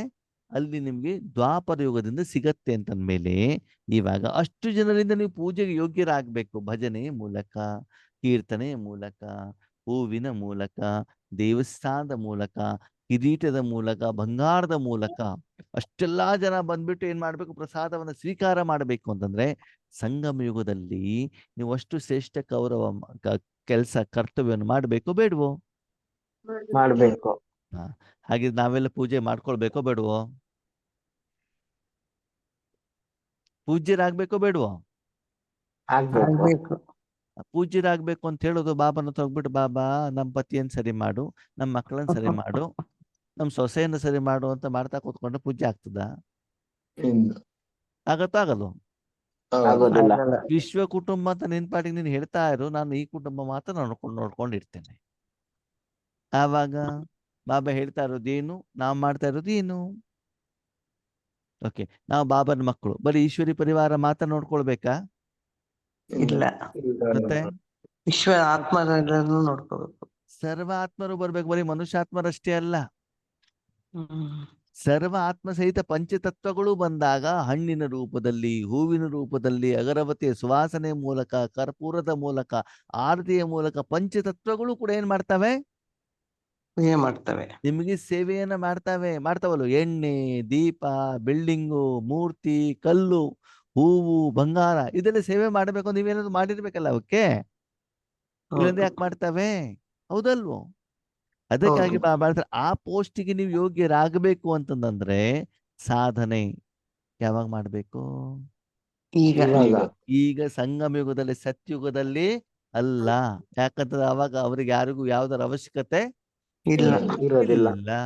ಯಾವಾಗ ಅವಶ್ಯಕತೆ ಇದೆಯೋ ಆವಾಗ ನೀವು ಕೊಟ್ಟಾಗ, ಸಮಸ್ಯೆಯಿಂದ ಪರಿಹಾರ ಮಾಡಿದಾಗ ತಾನೆ ಅವ್ರು ನಿಮ್ಗೆ ಆಶೀರ್ವಾದ ಕೊಡ್ತಾರೆ, ಗಾಯನವನ್ನು ಮಾಡ್ತಾರೆ ಅಲ್ವಾ? ಉದಾಹರಣೆಗೆ ನಿಮ್ಮ ಮನೇಲಿ ಮದ್ವೆ ಇದೆ, ಏನಿದೆ? ಮದ್ವೆ ಆಗಿ 3 ದಿನ ಆಯ್ತು, ಸರಿನಾ? ಸರಿ, ಮನೆ ಬಾಗ್ಲಲ್ಲಿ ಒಬ್ಬ ನಿಂತಿದ್ದಾನೆ, ಯಾರು? ಭಿಕ್ಷುಕ. 3 ದಿನದಿಂದ ಊಟ ಮಾಡ್ತಾ ಇಲ್ಲ, ಊಟ ಇಲ್ಲ. ಕೇಳ್ತಾನೆ, ಅಮ್ಮ ನಿನ್ನಿಂದ ಮೊನ್ನೆದೇನಾದ್ರು ಊಟ ಕೊಡ್ರಿ ಅಂತ ಕೇಳ್ತಾನೆ. ನೀವು ಒಂದ್ ಕಡೆ ಗಮನನೇ ಕೊಡೋದಿಲ್ಲ. ಯಾಕೆ ಹೇಳಿ? ನೀವು ಸಾಲ ತುಂಬಾ ಬ್ಯೂಸಿ. ಓಕೆ, ಸರಿ. ಅಷ್ಟೊತ್ತಿಗೆ ಒಬ್ರು ಇನ್ನೋವಾ ಕಾರಲ್ಲಿ ನಿಮ್ಮ ಮನೆಗೆ ಬರ್ತಾರೆ. ಅವ್ರು ಜಸ್ಟ್ 4 ಮಸಾಲೆ ದೋಸೆ ತಿನ್ಕೊಂಡು ಬಂದಿದ್ದಾರೆ ಮನೆಯಿಂದ. ಅವ್ರೇನೋ ನಿಮ್ಗೆ ಗಿಫ್ಟ್ ಕೊಡ್ಲಿಕ್ಕೆ ಬಂದಿದ್ದಾರೆ. ಮದ್ವೆಗೆ ನೀವು ಇನ್ವಿಟೇಷನ್ ಕೊಟ್ಟಿದ್ರಿ, ಬರ್ಲಿಕ್ಕಾಗಿಲ್ಲ. ಗಿಫ್ಟ್ ಕೊಡ್ಲಿಕ್ಕೆ ಬಂದಿದ್ದಾರೆ. ಅವ್ರು ಹೇಳ್ತಿದ್ದಾರೆ, ಇವಾಗ ಮಾತ್ರ ಏನ್ ಮಾಡಿದೀವಿ, ತಿನ್ಕೊಂಡು ಬಂದಿದೀವಿ ಅಂತ. ಒಂದು ಜಿಲೇಬಿನಾದ್ರೂ ತಿನ್ನಿ, ಒಂದು ಲಡ್ಡುನಾದ್ರೂ ತಿನ್ನಿ, ಟೀ ಕಾಫಿನಾದ್ರೂ ಕುಡಿರಿ, ಏನಾದ್ರೂ ಒಂದು ಮಾಡ್ಬಿಟ್ಟು ಏನ್ ಮಾಡ್ತಾರೆ, ಫೋರ್ಸ್ಫುಲಿ ಅವ್ರಿಗೆ ತಿನ್ನಿಸಿದರೆ ಅವ್ರ ಆಶೀರ್ವಾದ ಕೊಡ್ತಾರೋ ಕೊಡಲ್ವೋ? ಕೊಡಲ್ಲ. ಅದೇ ಹೊರಗಡೆಗೆ ಇರ್ತಾನಲ್ಲ ಯಾರು, ಭಿಕ್ಷುಕ. ದೋಸೆ ಮಾಡ್ಬೇಕಾದ್ರೆ ಫಸ್ಟ್ ದೋಸೆ ಹಾಕಿದಾಗ ಸರಿಯಾಗಿ ದೋಸೆ ಬಂಡಿ ಕಾಯ್ದೆ ಇರುವಂತ ಕಾರಣ ದೋಸೆ ಸ್ವಲ್ಪ ಸರಿಯಾಗಿ ಬಂದಿಲ್ಲ. ಓಕೆ, ಆ ದೋಸೆನ ಅವ್ರಿಗೆ ಕೊಟ್ಟು ಕೂಡ ಅವನು ಖುಷಿಯಿಂದ ಆಶೀರ್ವಾದ ಕೊಡ್ತಾನೋ ಕೊಡಲ್ವೋ? ಅಲ್ವಾ? ಹಾಗೆ ಆತ್ಮೀಯರೇ, ಭಗವಂತನ ಶಕ್ತಿಯ ಅವಶ್ಯಕತೆ ಯಾವಾಗಿದೆ? ಈಗಲೇ ಈಗ ಇದೆ ತಾನೇ. ಅಂದ್ಮೇಲೆ ಈಗ ನೀವೇನ್ ಮಾಡ್ಬೇಕು, ಪೂರ್ತಿ ವಿಶ್ವಕ್ಕೆ ಕೊಡಬೇಕು. ಯಾವ್ದಕ್ಕೆ? ವಿಶ್ವಕ್ಕೆ ವಿಶ್ವ ಅಂತಂದ್ರೆ ಹೇಳ್ತಾರೆ ಸ್ಥೂಲವತನ, ಪಂಚತತ್ವಗಳು, ಜಡ ಮತ್ತು ಚೈತನ್ಯ, ಎಲ್ಲರಿಗೂ ಕೂಡ ನೀವೇನ್ ಮಾಡ್ಬೇಕು, ಪರಮಾತ್ಮನ ಶಕ್ತಿಯನ್ನು ಕೊಡೋದರ ಮೂಲಕ ಅವರ ಸಮಸ್ಯೆಯನ್ನು ಏನ್ ಮಾಡ್ಬೇಕು, ಪರಿಹಾರ ಮಾಡಿದಾಗ ಅವಾಗ ನೀವೇನಾಗ್ತೀರಿ, ಪೂರ್ವಜರಾಗ್ತೀರಿ. ಓಕೆ, ಈಗ ತುಂಬಾ ಜನ ಸಮಸ್ಯೆ ಅಂತ ನಿಮ್ಮ ಎದುರುಗಡೆಗೆ ಬರ್ತಾರೆ, ಭಗವಂತನ ಎದುರುಗಡೆಗೆ ಬರ್ತಾರೆ. ಹೌದಾ? ಹಾಗಿದ್ರೆ ಅವರೆಲ್ಲ ಸಮಸ್ಯೆಗಳಿಗೆ ಪರಿಹಾರ ಯಾವುದು? ಭಗವಂತನ ಶಕ್ತಿ. ಹಾ, ಅದಕ್ಕೆ ತೆಲುಗುನಲ್ಲಿ ಒಂದು ಗಾದೆ ಇದೆ. ಏನು ಅಂತಂದ್ರೆ, ಸರ್ವರೋಗ ಲಘು ಸಾರಾಯಿ ಮದ್ದು ಅಂತ. ಕನ್ನಡದಲ್ಲಿ ಇದೆಯೋ ನನಗೆ ಗೊತ್ತಿಲ್ಲ. ಸರಿನಾ? ಎಲ್ಲ ಸರ್ವರೋಗಕ್ಕೂ ಸಾರಾಯಿ ಮದ್ದು. ಹಾ, ಅಲ್ವಾ? ತೆಲುಗುನಲ್ಲಿ ಹೇಳೋದನ್ನು ಕೇಳಿದ್ದೀನಿ ನಾನು. ಹಾಗೆ ಅದು ಕನ್ನಡ ಟ್ರಾನ್ಸ್ಲೇಷನ್. ಹಾ, ನಮ್ಮ ಎಲ್ಲಾ ವಿಶ್ವದ ಸಮಸ್ಯೆಗಳಿಗೆ ಪರಿಹಾರ ಯಾವುದು? ಭಗವಂತನ ಶಕ್ತಿ. ಶಕ್ತಿ, ಅಲ್ವಾ? ಹಾಗೆ ಲೌಕಿಕದಲ್ಲೂ ಕೂಡ ನೋಡಿ, ಯಾರಾದ್ರೂ ಶಿಕ್ಷಣ ಬೇಕು ಅಂದ್ರೆ ಹಣ ಬೇಕು, ಆರೋಗ್ಯ ಸರ ಇಲ್ಲ ಅಂದ್ರೆ ಹಣ ಬೇಕು, ಹಬ್ಬ ಮಾಡಬೇಕು ಅಂದ್ರೆ ಹಣ ಬೇಕು, ಬಟ್ಟೆ ಬೇಕು ಅಂದ್ರೆ ಹಣ ಬೇಕು. ಅವಾಗ ಪೂರ್ವಜ ಯಾರು ಮಾಲೀಕ ಇರ್ತಾನೆ, ತಾತ ಏನ್ ಮಾಡ್ತಾ ಹೋಗ್ತಾನೆ, ಯಾರ್ಯಾರಿಗೆ ಏನೇನು ಬೇಕು ಅವಶ್ಯಕತೆ ಅನುಸಾರ ಹಣ ಕೊಡ್ತಾ ಹೋಗ್ತದೆ. ಹಾಗೆ ನೀವು ಎಷ್ಟು ವಿಶ್ವಕ್ಕೆ ಸರ್ವರ ಸಮಸ್ಯೆನ ಪರಿಹಾರ ಮಾಡ್ಲಿಕ್ಕೆ ನೀವು ಕೊಡೋದು ಬೇಡ, ಆ ಸಮಯದಲ್ಲಿ ಮನಸ್ಸನ್ನು ಯಾರ ಕೈಯಲ್ಲಿ ಕೊಡೋಣ? ನೀವು ಪರಮಾತ್ಮನ ಕೈಯಲ್ಲಿ ಕೊಟ್ಟಾಗ ಪರಮಾತ್ಮ ಕೊಡ್ತಾ ಹೋಗ್ತಾರೆ. ಈ ಊರಲ್ಲಿರುವಂತ ತಾತ ಇರ್ತಾರಲ್ಲ, ತಾತನಿಗೆ ಕೆಲವೊಂದು ಮಕ್ಕಳು ಅಥವಾ ಮೊಮ್ಮಕ್ಕಳ ಮೇಲೆ ಏನಿರ್ತದೆ, ನಂಬಿಕೆ ಇರ್ತದೆ. ಏನಿರ್ತದೆ? ನಂಬಿಕೆ ಇದ್ರೆ ಏನಾಗ್ತದೆ? ಏನಾದ್ರು ಪರ್ಫೆಕ್ಟ್ ಹೇಳಿದ್ರೆ ಕೆಲಸ ಮಾಡ್ತಾರೆ ಅಂತ ನಂಬಿಕೆ ಇದ್ದಾಗ ಹಾಲಲ್ಲಿ ತಾತ ಕುಂತಿರ್ತಾನೆ. ಸರಿನಾ? ಯಾರೊಬ್ರು ಏನೋ ಒಂದು ಬೇಕು ಅಂತ ಮನೆಯವರು ಹೊರಗಡೆಯವರು ಬರ್ತಾರೆ. ಓಕೆ, ನಂಬಿಕೆ ಇರೋ ವ್ಯಕ್ತಿ ಹತ್ರ ಮಗು ಇರ್ಬೋದು, ಮೊಮ್ಮಗು ಇರ್ಬೋದು, ಅತ್ತೆ ಇರ್ಬೋದು, ಸೊಸೆ ಇರ್ಬೋದು, ಹೆಣ್ಣಿರ್ಬೋದು, ಗಂಡಿರ್ಬೋದು, ದೊಡ್ಡವರು ಚಿಕ್ಕರಿರ್ಬೋದು, ಯಾರೇ ಇರ್ಬೋದು, ಯಾರ ಮೇಲೆ ತಾತನಿಗೆ ನಂಬಿಕೆ ಇದೆಯೋ ತಾತ ಏನ್ ಮಾಡ್ತಾರೆ, ಕೀ ಕೊಟ್ಬಿಟ್ಟು, ನೋಡು ಮಗು, ಒಳಗಡೆ ಹೋಗ್ಬಿಟ್ಟು ನನ್ನ ಖಜಾನೆಯಿಂದ ಇಷ್ಟು ದುಡ್ಡು ತಗೊಂಡ್ ಬಾ, ಇಷ್ಟು ಬಂಗಾರ ತಗೊಂಡ್ ಬಾ, ಈ ಪೇಪರ್ ತಗೊಂಡ್ ಬಾ ಅಂತ ಏನ್ ಮಾಡ್ತಾರೆ, ಕೊಡ್ತಾರೆ.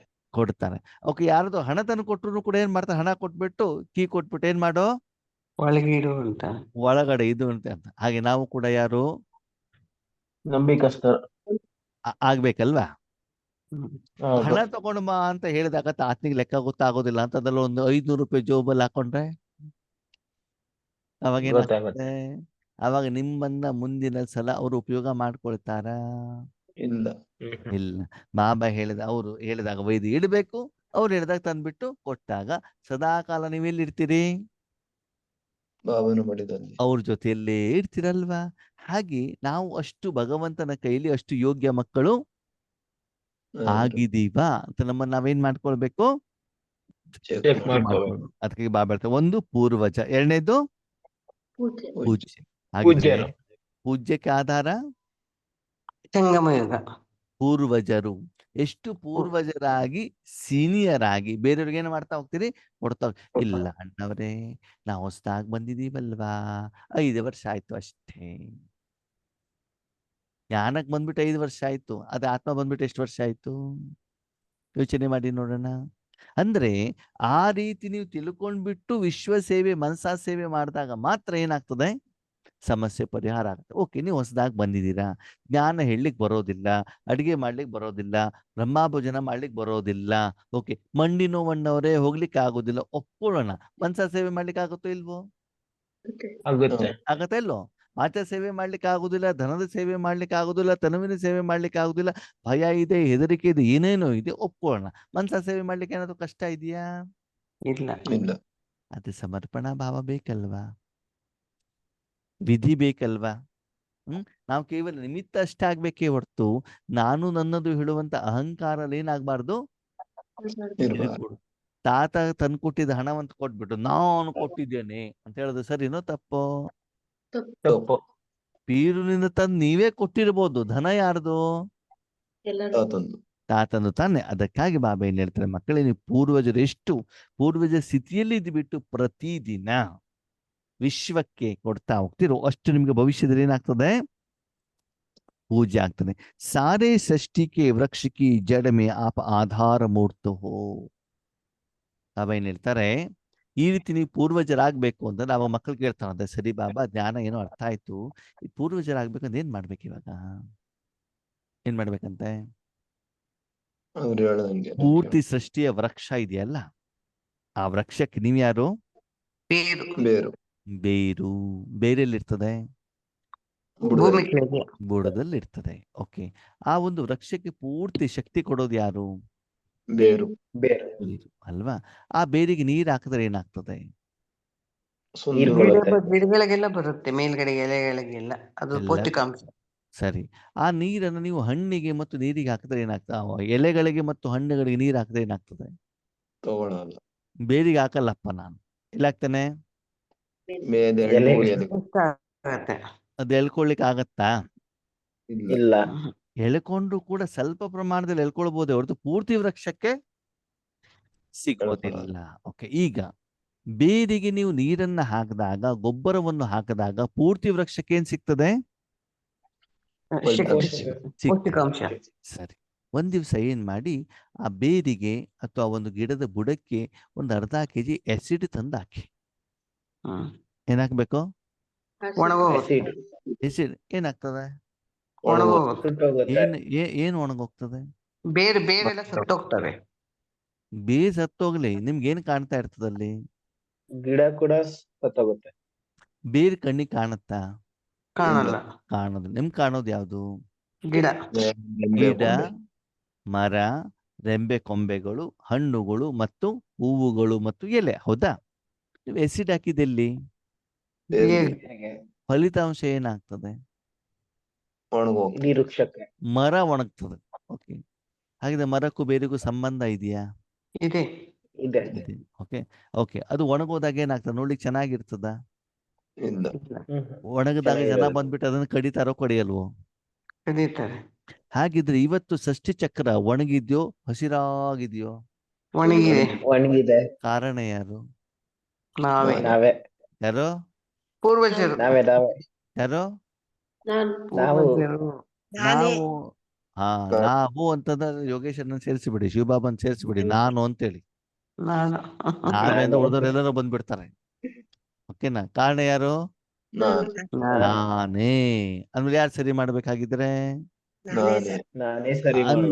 ಅಂದ ಮೇಲೆ ನಾನು ಈ ಪ್ರಪಂಚದಲ್ಲಿರುವಂತ ಒಳ್ಳೇದನ್ನ ಮಾತ್ರ ಏನ್ ಮಾಡ್ಬೇಕು? ತೆಗೆದುಕೊಳ್ಬೇಕಾಗ್ತದೆ. ಯಾರು ಏನೇ ಕೊಟ್ಟರು ಕೂಡ ನಾನ್ ತೆಗೆದುಕೊಳ್ಬೇಕಾಗಿರೋದು ಯಾವ್ದನ್ನ? ಆತ್ಮೀಯ, ಈ ಪ್ರಪಂಚದಲ್ಲಿ ಭಗವಂತನ ಶಕ್ತಿ ಇದೆಯೋ ಇಲ್ವೋ? ರಾವಣನ ಶಕ್ತಿ ಇದೆಯೋ ಇಲ್ವೋ? ಒಂದು ದೊಡ್ಡ ಮಾಲ್ ಅಲ್ಲಿ ಹೋದ್ರೆ ತರಕಾರಿ ಸಿಗ್ತದೋ ಇಲ್ವೋ? ಮೀನ್ ಸಿಗ್ತದೋ ಸಿಗಲ್ವೋ? ಬೀರ್ ಸಿಗತ್ತೋ ಸಿಗಲ್ವೋ?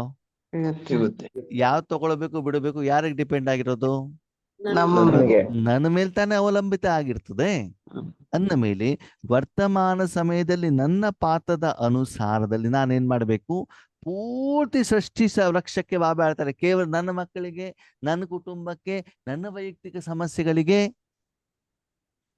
ಎಂದೂ ಬಾಬಾ ಮೂಲೆಯಲ್ಲಿ ಹೇಳೋದಿಲ್ಲ ಆತ್ಮೀಯರೇ. ಅದು ನಾವು ಮಾಡೋದೇ ಉಲ್ಟಾ. ನಾವು ಮಾಡೋದು ಯಾವ್ದಕ್ಕೆ? ನನ್ನ ಸೆಂಟರು, ನಮ್ಮ ಝೋನು, ನಮ್ಮ ಕುಟುಂಬ, ನನ್ನ ಮಕ್ಕಳು, ನನ್ನ ಪತಿ, ನನ್ನ ಪತ್ನಿ, ಎಲ್ಲದಕ್ಕೆ ಏನ್ ಮಾಡ್ತೀವಿ ನಾವು? ನಮ್ಮ ಬಗ್ಗೆ ಮಾತ್ರ ಯೋಚನೆ ಮಾಡ್ತೀವಿ ಹೊರತು ಪೂರ್ತಿ ಸೃಷ್ಟಿ ಚಕ್ರ ಅಂತಂದ್ರೆ ಬಾಬಾ ಏನ್ ಹೇಳ್ತಾರೆ?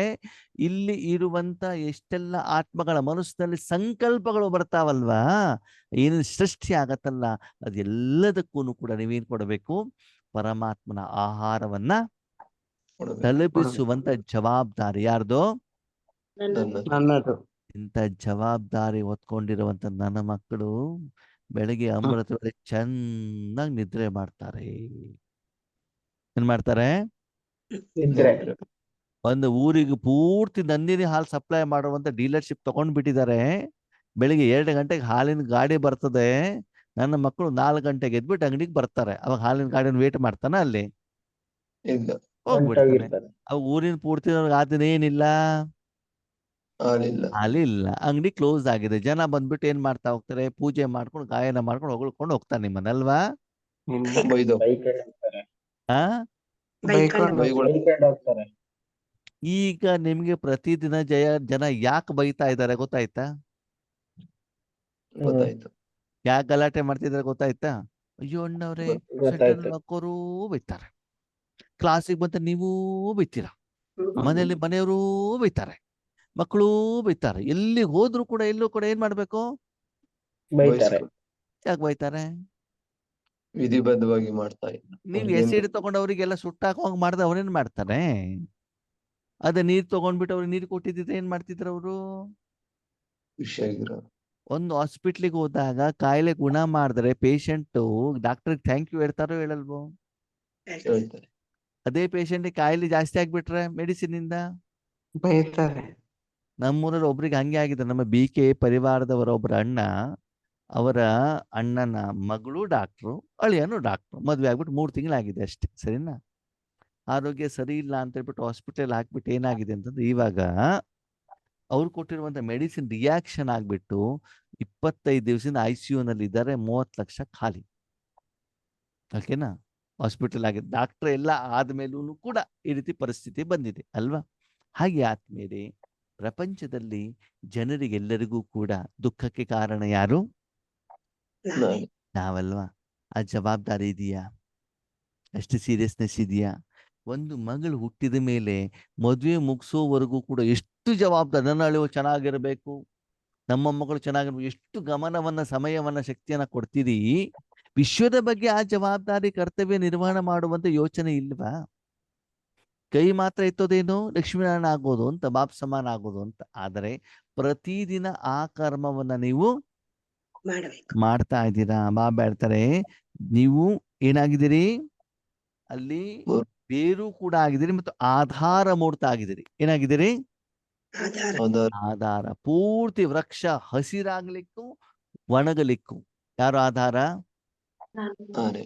ನೀವ್ಯಾರಂತೆ? ಆಧಾರ ಮೂರ್ತಿ. ಮೂರ್ತಿ ಅಂದ್ರೆ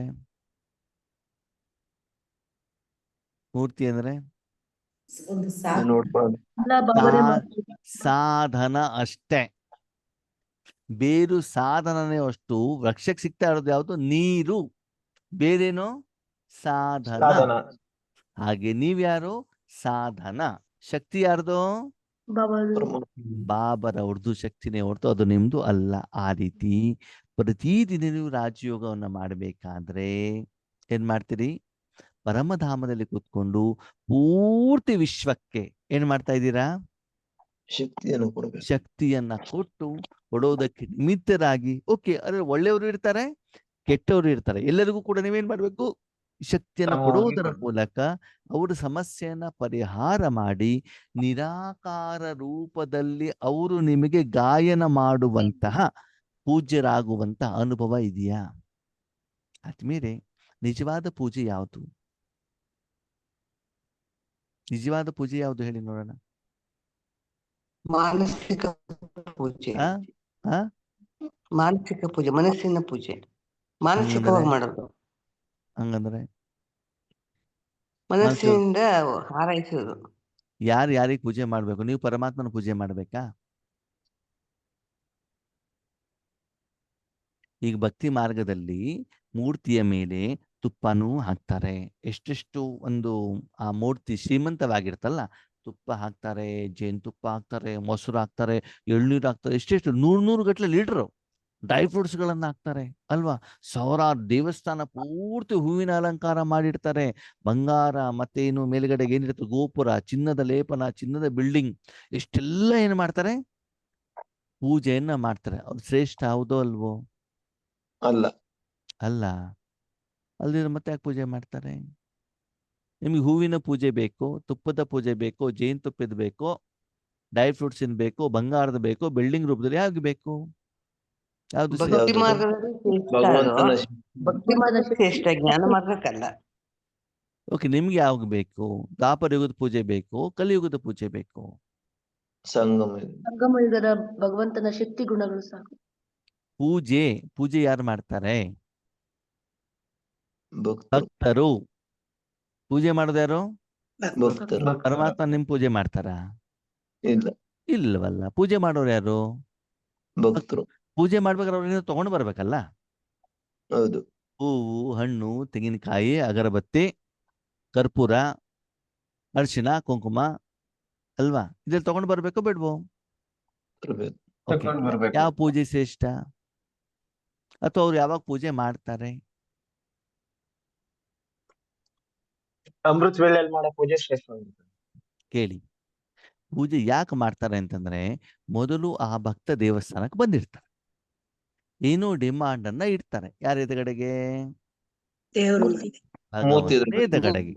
ಓಕೆ. ಆವಾಗ ಆ ಭಕ್ತರ, ಮನುಷ್ಯಾತ್ಮರ ಇಷ್ಟವನ್ನ ಪೂರ್ಣ ಮಾಡ್ಲಿಕ್ಕೆ ನೀವೇನಾಗ್ಬೇಕು? ನಿಮಿತ್ತರಾಗ್ಬೇಕು.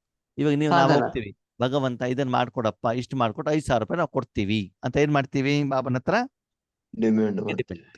ಅವಾಗ ಅದು ಮಾಡ್ಕೊಟ್ರೆ ತಾನೇ 5,000 ತಂದು ಕೊಡ್ತಿರುತ್ತೆ. ಹೌದು. ಕೆಲವ್ರು ಹೇಳ್ತಾರೆ, ಕೊಡೋದಿಲ್ಲ, ಅದು ಬಯಲೆ ಇಷ್ಟ ಬಿಡಿ ಅಲ್ವಾ? ಹಾಗೆ ಭಕ್ತರು ಕೂಡ ಏನು ಕಡಿಮೆ ಇಲ್ಲ, ಅವರು ಕೂಡ ಇಚ್ಛೆಯನ್ನು ಇಟ್ಟಿರ್ತಾರೆ. ಅದನ್ನ ಕಂಪ್ಲೀಟ್ ಆದ್ರೆ ಮಾತ್ರ ಹರಕೆ ರೂಪದಲ್ಲಿ ಏನ್ ಮಾಡ್ತಾರೆ? ತಂದು ಕೊಡ್ತಾರೆ. ಇಲ್ಲಿ ಭಗವಂತ ಹೇಳ್ತಾರೆ, ಸಂಗಮ ಯುಗದಲ್ಲಿ ಎಷ್ಟೋ ಮನುಷ್ಯಾತ್ಮರು, ಎಲ್ಲಾ ಆತ್ಮರು ಭಗವಂತನ ಎದುರುಗಡೆ ಸಹಾಯವನ್ನ ಕೇಳ್ತಾ ಇದ್ದಾರೆ. ಮನಸ್ಸಿನಿಂದ ಕೇಳ್ತಾ ಇದ್ದಾರೆ. ಯಾವ್ದಿಂದ?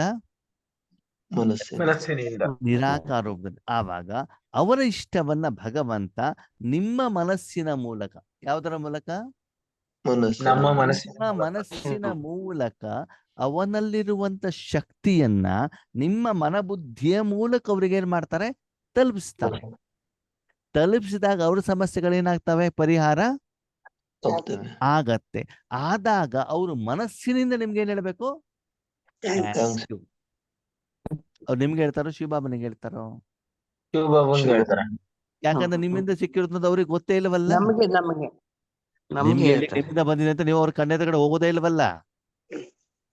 ನಿಮ್ ಮನಸ್ಸಿಂದ ತಾನೇ ಹೋಗಿರ್ತಾರೆ. ಅವ್ರು ಯಾವ್ದೋ ಮೂಲೆಯಲ್ಲಿ ಇರ್ತಾರೆ, ಯಾವ್ದೋ ಕೋಣೆಯಲ್ಲಿ ಇರ್ತಾರ. ಅವ್ರ ಅಪ್ಲಿಕೇಶನ್ ಆಗಿದ್ದು ಭಗವಂತನಿಗೆ, ಅವರ ಮನೇಲಿ ಇರುವಂತ ದೇವರು, ಅವರ ಮೂರ್ತಿನೋ, ಅವ್ರಿಗೆ ಇಷ್ಟವಾದ ದೇವರು ಅವ್ರಿಗೆ ಅಪ್ಲಿಕೇಶನ್ ಆಗಿ ನೀವೆಲ್ಲಿ ಕಾಣ್ತಾ ಇದ್ದೀರಲ್ಲಿ? ನೀವು ಕಾಣ್ತಾ ಮೂರ್ತಿ ನೋಡಿ, ನೀವು ಮನೇಲಿದೆ, ನಿಮ್ ಮೂರ್ತಿ ಯಾವ್ದೋ ದೇವಸ್ಥಾನದಲ್ಲಿ ಇದೆ ತಾನೆ, ಭಕ್ತರು ಅಲ್ಲಿ ತಾನೇ ಬಂದಿದ್ದಾರೆ, ನಿಮ್ಮ ಎದುರುಗಡೆ ಬಂದಿದ್ದಾರೆ ಇವಾಗ? ಇಲ್ಲವಲ್ಲ ಅಲ್ವಾ? ಅದಕ್ಕೆ ಈಗ ವರ್ತಮಾನ ಸಮಯದಲ್ಲಿ ಅವರು ಕಷ್ಟವನ್ನ ಭಗವಂತನ ಎದುರುಗಡೆಗೆ ಹೇಳಿ, ಭಗವಂತ ಆ ಕಷ್ಟವನ್ನ ಕೇಳಿ ನಿಮ್ಮ ಮೂಲಕ ಅವರಿಗೆ ಆ ಕಷ್ಟವನ್ನ ಪರಿಹಾರ ಮಾಡಿ ಹೃದಯಾಂತರಾಳದಿಂದ ಥ್ಯಾಂಕ್ ಯು ಅಂತ ಹೇಳ್ತಾರಲ್ಲ, ಅದು ನಿಜವಾದ ಪೂಜೆ. ಹೊಗಳೋದು, ಸನ್ಮಾನ ಮಾಡೋದು, ಕಿರೀಟ ಹಾಕೋದು, ಹಾರ ಹಾಕೋದು, ಇದು ನಿಜವಾದ ಪೂಜೆ ಹೌದು ಅಲ್ವೋ? ಹೌದು. ಹೌದಾ? ಇದು ನಿಜವಾದ ಪೂಜೆ. ನಿಜವಾದ ಪೂಜೆ ಯಾವುದು? ನಿರಾಕಾರ ರೂಪದಲ್ಲಿ. ಓಕೆ. ಈಗ ಈ ವರ್ತಮಾನ ಸಮಯದಲ್ಲಿ ಎಷ್ಟು ಸಹಾಯ ನೀವು ಮಾಡಿರ್ತೀರಿ ಅಂತಂದ್ರೆ, ಉಳಿದಿರುವಂತ 2,500 ವರ್ಷದಲ್ಲೂ ಕೂಡ ನಿಮ್ಮನ್ನ ಶರೀರ ಅಂತ ತಿಳ್ಕೊಂಡು ಅವ್ರೇನ್ ಮಾಡ್ತಿರ್ತಾರೆ? ಹೂವು, ಹಣ್ಣು, ಕುಂಕುಮ ಎಲ್ಲ ಏನ್ ಮಾಡ್ತಾ ಹೋಗ್ತಾರೆ?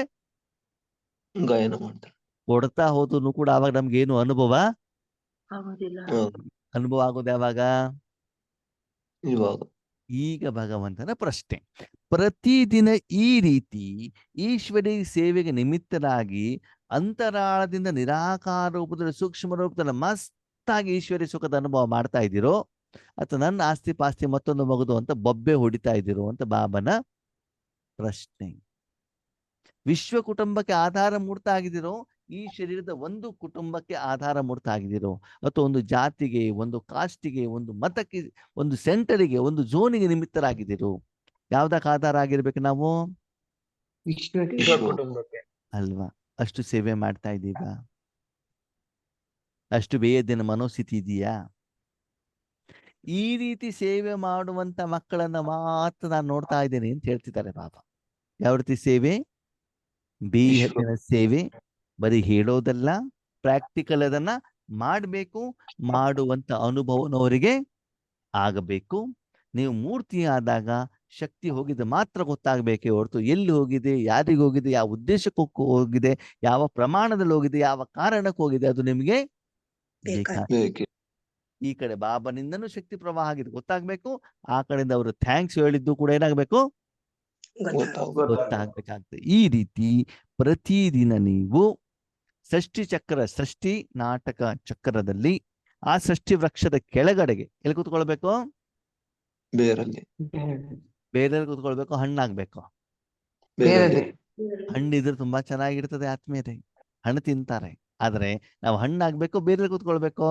ಬೇರಲ್ಲಿ ಬೇರಲ್ಲೇ ಕೂರ್ಬೇಕು. ಆ ರೀತಿ ನೀವು ಆಧಾರ ಮೂರ್ತರು ಆಗಿದ್ದೀರಾ. ಸಾರೆ ವಿಶ್ವಕ್ಕೆ ಪೂರ್ವಜ್ ಪಹಲಿ ರಚನಾ ಹೋ ಅಂದ್ರೆ ಫಸ್ಟಿಗೆ ಬಾಬಾ ಬಂದಾಗ ಮೊದಲು ರಚನೆ ಮಾಡಿದ್ಯಾರಂತೆ ಬಾಬಾ? ಬ್ರಹ್ಮ ಬಾಬಾನ ನಮ್ಮ ಮಕ್ಕಳನ್ನ ಮೊದ್ಲು ಏನ್ ಮಾಡಿದಾರಂತ? ನಮ್ಮನ್ನ ರಚನೆ ರಚನೆ ಮಾಡೋದು. ಮಾಡು. ನಾವು ಪೂರ್ವಜ ಆತ್ಮರು. ಕೆಲವೊಬ್ರು ಹೇಳ್ತಾರೆ, ಇಲ್ಲ ಅಣ್ಣವ್ರೆ, ಇಲ್ಲ ಬಾಬಾ, ನಾವು ಲೇಟ್ ಆಗಿ ಬಂದ್ವಲ್ಲ ಅಲ್ವಾ? ಲೇಟ್ ಆಗಿ ಬರ್ಲಿ, ಮೊದ್ಲೇ ಬರ್ಲಿ. ಬಾಬಾ ನಿಮ್ಮನ್ನೇನ್ ಮಾಡಿದ್ದಾರೆ? ಆ ಉದ್ದೇಶಕ್ಕೆ ರೆಡಿ ಮಾಡಿದಾಗ ಲಾಸ್ಟ್ ಬಂದವರು ಕೂಡ ಫಾಸ್ಟ್ಗೆ ಹೋಗ್ಬಿಟ್ಟು ಫಸ್ಟ್ ಬರ್ಲಿಕ್ಕೆ ಏನಿದೆ ಅವಕಾಶ ಇದೆ. ಈಗ ಬಾಬಾ ಏನ್ ಹೇಳ್ತಾರೆ? ಸಾರೆ ವಿಶ್ವಕ್ಕೆ ಪೂರ್ವಜ್ ಪಹಲಿ ರಚನಾ ಹೋ ಅಂತಂದ್ರೆ ಏನು ಹೇಳಿ ನೋಡೋಣ. ಇದರ ಅರ್ಥ ಏನು ಹೇಳಿ? ಸಾರೆ ಕನ್ನಡದಲ್ಲಿ ವಿಶ್ವಕ್ಕೆ ಹೇಳ್ಬಿಡಿ. ಆ ಕನ್ನಡದಲ್ಲಿ ಹೇಳ್ಬಿಡಿ. ಪೂರ್ತಿ ವಿಶ್ವದಲ್ಲಿ ಪೂರ್ವಜರಲ್ಲಿ ಮೊದಲನೇ ರಚನೆ ನೀವಂತೆ. ಪೂರ್ತಿ ವಿಶ್ವದಲ್ಲಿ ಪೂರ್ವಜರಲ್ಲಿ ಮೊದಲನೇ ರಚನೆ ನಾವು. ನಾವು ಇವಾಗ ಆಯ್ತು ಅಕ್ಕವ್ರು ಹೇಳಿದ್ರು, ಇಲ್ಲ ಅಣ್ಣವ್ರೆ, ಫಸ್ಟ್ ಬ್ರಹ್ಮ ಬಾಬಾ ಅಲ್ವಾ, ಆಮೇಲೆ ಮಮ್ಮ ಅಲ್ವಾ, ನಾವ್ ಹೆಂಗ್ ಮೊದ್ಲಾಗ್ತೀವಿ ಅಂತ ನಮ್ಮ ಪ್ರಶ್ನೆ. ಹೌದಾ? ನಮ್ಮ ಯೋಚನೆ, ನಮ್ಮ ದೃಷ್ಟಿಕೋನ ಹೆಂಗಿರ್ತದೆ ನೋಡಿ. ಬಾಬಾ ಏನ್ ಹೇಳ್ತಾರೆ ಗೊತ್ತಾ ಮಕ್ಕಳೇ? ಪ್ರತಿ ದಿನನೂ ಕೂಡ ಹೊಸದಾಗಿರುವಂತದ್ದು ಇರ್ತದೆ ಇಲ್ವೋ? ಪ್ರತಿದಿನ ಹೊಸ ಆರಂಭ ತಾನೆ. ದಿನ ಇರ್ತದೆ, ವಾರ ಇರ್ತದೆ, ತಿಂಗಳು ಇರ್ತದೆ, ವರ್ಷ ಇರ್ತದಲ್ವಾ? ಪ್ರತಿದಿನ ಅಂದ್ರೆ ಹೊಸ ತಾನೆ. ಹೌದಲ್ವೋ? ಪ್ರತಿದಿನ ಬೆಳಿಗ್ಗೆ ಫಸ್ಟಿಗೆ ನಿಮ್ಮಪ್ಪ ಮೊದ್ಲು ಯಾರನ್ನ ರೆಡಿ ಮಾಡ್ತಾರೆ? ಪ್ರತಿದಿನ ಬೆಳಿಗ್ಗೆ ಪ್ರಪಂಚದಲ್ಲಿ ಮೊದಲು ಬಾಬಾ ರೆಡಿ ಮಾಡೋದು ಯಾರನ್ನ? ನಾವು ಮಕ್ಕಳನ್ನ ತಾನೆ. ಬಾಬಾ ಏನ್ ಹೇಳ್ತಾರೆ? ಆಮೇಲೆ ಅಮೃತ ವೇಳೆ ಮುಗಿದ ಮೇಲೆ ನಾನು ಭಕ್ತರ ಇಷ್ಟವನ್ನ ಪೂರ್ಣ ಮಾಡ್ಲಿಕ್ಕೆ ಹೋಗ್ತೇನೆ. ಫಸ್ಟಿಗೆ ಯಾರನ್ನ ರೆಡಿ ಮಾಡ್ತೇನೆ? ಇವಾಗ ಒಂದು ತಾಯಿ ಮನೇಲಿ ಇದ್ದಾಗ ಮೊದ್ಲು ರೆಡಿ ಹೇಳಿಸೋದು ಯಾರನ್ನ? ಮಕ್ಕಳಂತಾನೆ. ಮಕ್ಕಳನ್ನ ರೆಡಿ ಮಾಡಿ ಸ್ಕೂಲಿಗೆ ಹೋಗ್ಲಿಕ್ಕೆಲ್ಲ ರೆಡಿ ಮಾಡಿ ಆಮೇಲೆ ಮಕ್ಕಳು ಸ್ಕೂಲಿಗಾದ್ರೂ ಹೋಗ್ಲಿ, ಜಾಬಿಗಾಗ್ಲೂ ಹೋಗ್ಲಿ, ಮೊದ್ಲು ಅವ್ರಿಗೆ ಏನ್ ಬೇಕು ಅದನ್ನ ಕೊಟ್ಬಿಟ್ಟು ಆಮೇಲೆ ತಾನೇ ಅವ್ರು ಡ್ಯೂಟಿಗೆ ಹೋಗ್ತಾಳೆ. ಹಾಗೆ ಮೊದಲು ಪ್ರತಿದಿನ ಬೆಳಿಗ್ಗೆ ಯಾರ ರಚನೆ ಆಗ್ತದೆ? ಆಹಾರ ಯಾರು ಕೊಡ್ತಾರೆ? ಅಮ್ಮ. ಸ್ನಾನ ಯಾರು ಮಾಡಿಸ್ತಾರೆ? ಬಟ್ಟೆ ಯಾರು ಹಾಕ್ತಾರೆ? ಅಂತ ಅಮ್ಮ ಬೆಳಿಗ್ಗೆ ನಿಮ್ಮ ಮನೆ ಬಾಗಿಲಿಗೆ ನಿಮ್ಮನ್ನ ಹೇಳಿಸ್ಲಿಕ್ಕೆ ಬಂದಾಗ ನೀವು ಮೊಬೈಲಲ್ಲಿ ಆಟ ಆಡ್ಕೊಂಡಿರ್ತೀರಿ, ಚಂದ ಗೊರಕೆ ಹೊಡ್ಕೊಂಡು ನಿದ್ರೆ ಮಾಡ್ಕೊಂಡಿರ್ತೀರಿ. ಯಾಕೆ ಹೇಳಿ?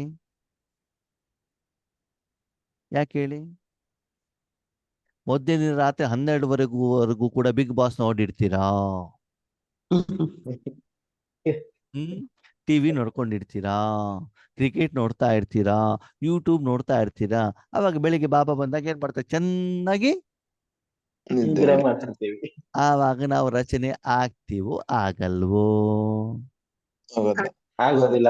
ಹಾಗಾದ್ರೆ ಬಾಬಾ ಯಾವ ರೀತಿ ರಚನೆ ಮಾಡ್ತಾರೆ ನಿಮ್ಮನ್ನ? ಬೆಳಿಗ್ಗೆ ನಿಮ್ಮ ವಿಕರ್ಮ ವಿನಾಶ ಮಾಡಿಸ್ತಾರಾ? ಮತ್ತೆ ಒಂದು ಮಗು ತಾನು ತಾಯಿಯ ಕೈಲಿ ರೆಡಿ ಆಗ್ಬೇಕು ಅಂತ ಏನ್ ಮಾಡ್ಬೇಕು? ತಾಯಿ ಇರುವಷ್ಟು ಸಮಯ ತನ್ನ ಶರೀರ ಹೇಳುವಂತ ಸಾಧನವನ್ನ ಯಾರ ಕೈಲಿ ಕೊಡ್ಬೇಕು? ಅಮ್ಮನ ಕೈಲಿ ಕೊಡ್ಬೇಕಷ್ಟೇ. ಈ ಸೋಪಿಂದಾನೇ ಸ್ನಾನ ಮಾಡಿಸು, ಇಷ್ಟೇ ನೀರ್ ಆಗ್ಬೇಕು, ಇಷ್ಟೇ ತಿಂಡಿ ತಿನ್ನಿಸು, ಇದೇ ಬೇಕು ಅಂತ ಹೇಳ್ಬೇಕಾ? ಹೇಳ್ಬಾರ್ತಾನೆ. ಹಾಗೆ ಬಾಬಾ ಹೇಳಿರುವಂತ ಸಮಯದಲ್ಲಿ ಎದ್ದು ಆ ಸಮಯ ಮುಗುವವರೆಗೂ ಮನಸ್ಸು ಹೇಳುವಂತ ಸಾಧನವನ್ನ ಸಂಪೂರ್ಣವಾಗಿ ಸಮಯ ಸಂಕಲ್ಪ ಶ್ವಾಸ ಯಾರ ಕೈಲಿ ಕೊಡಬೇಕು?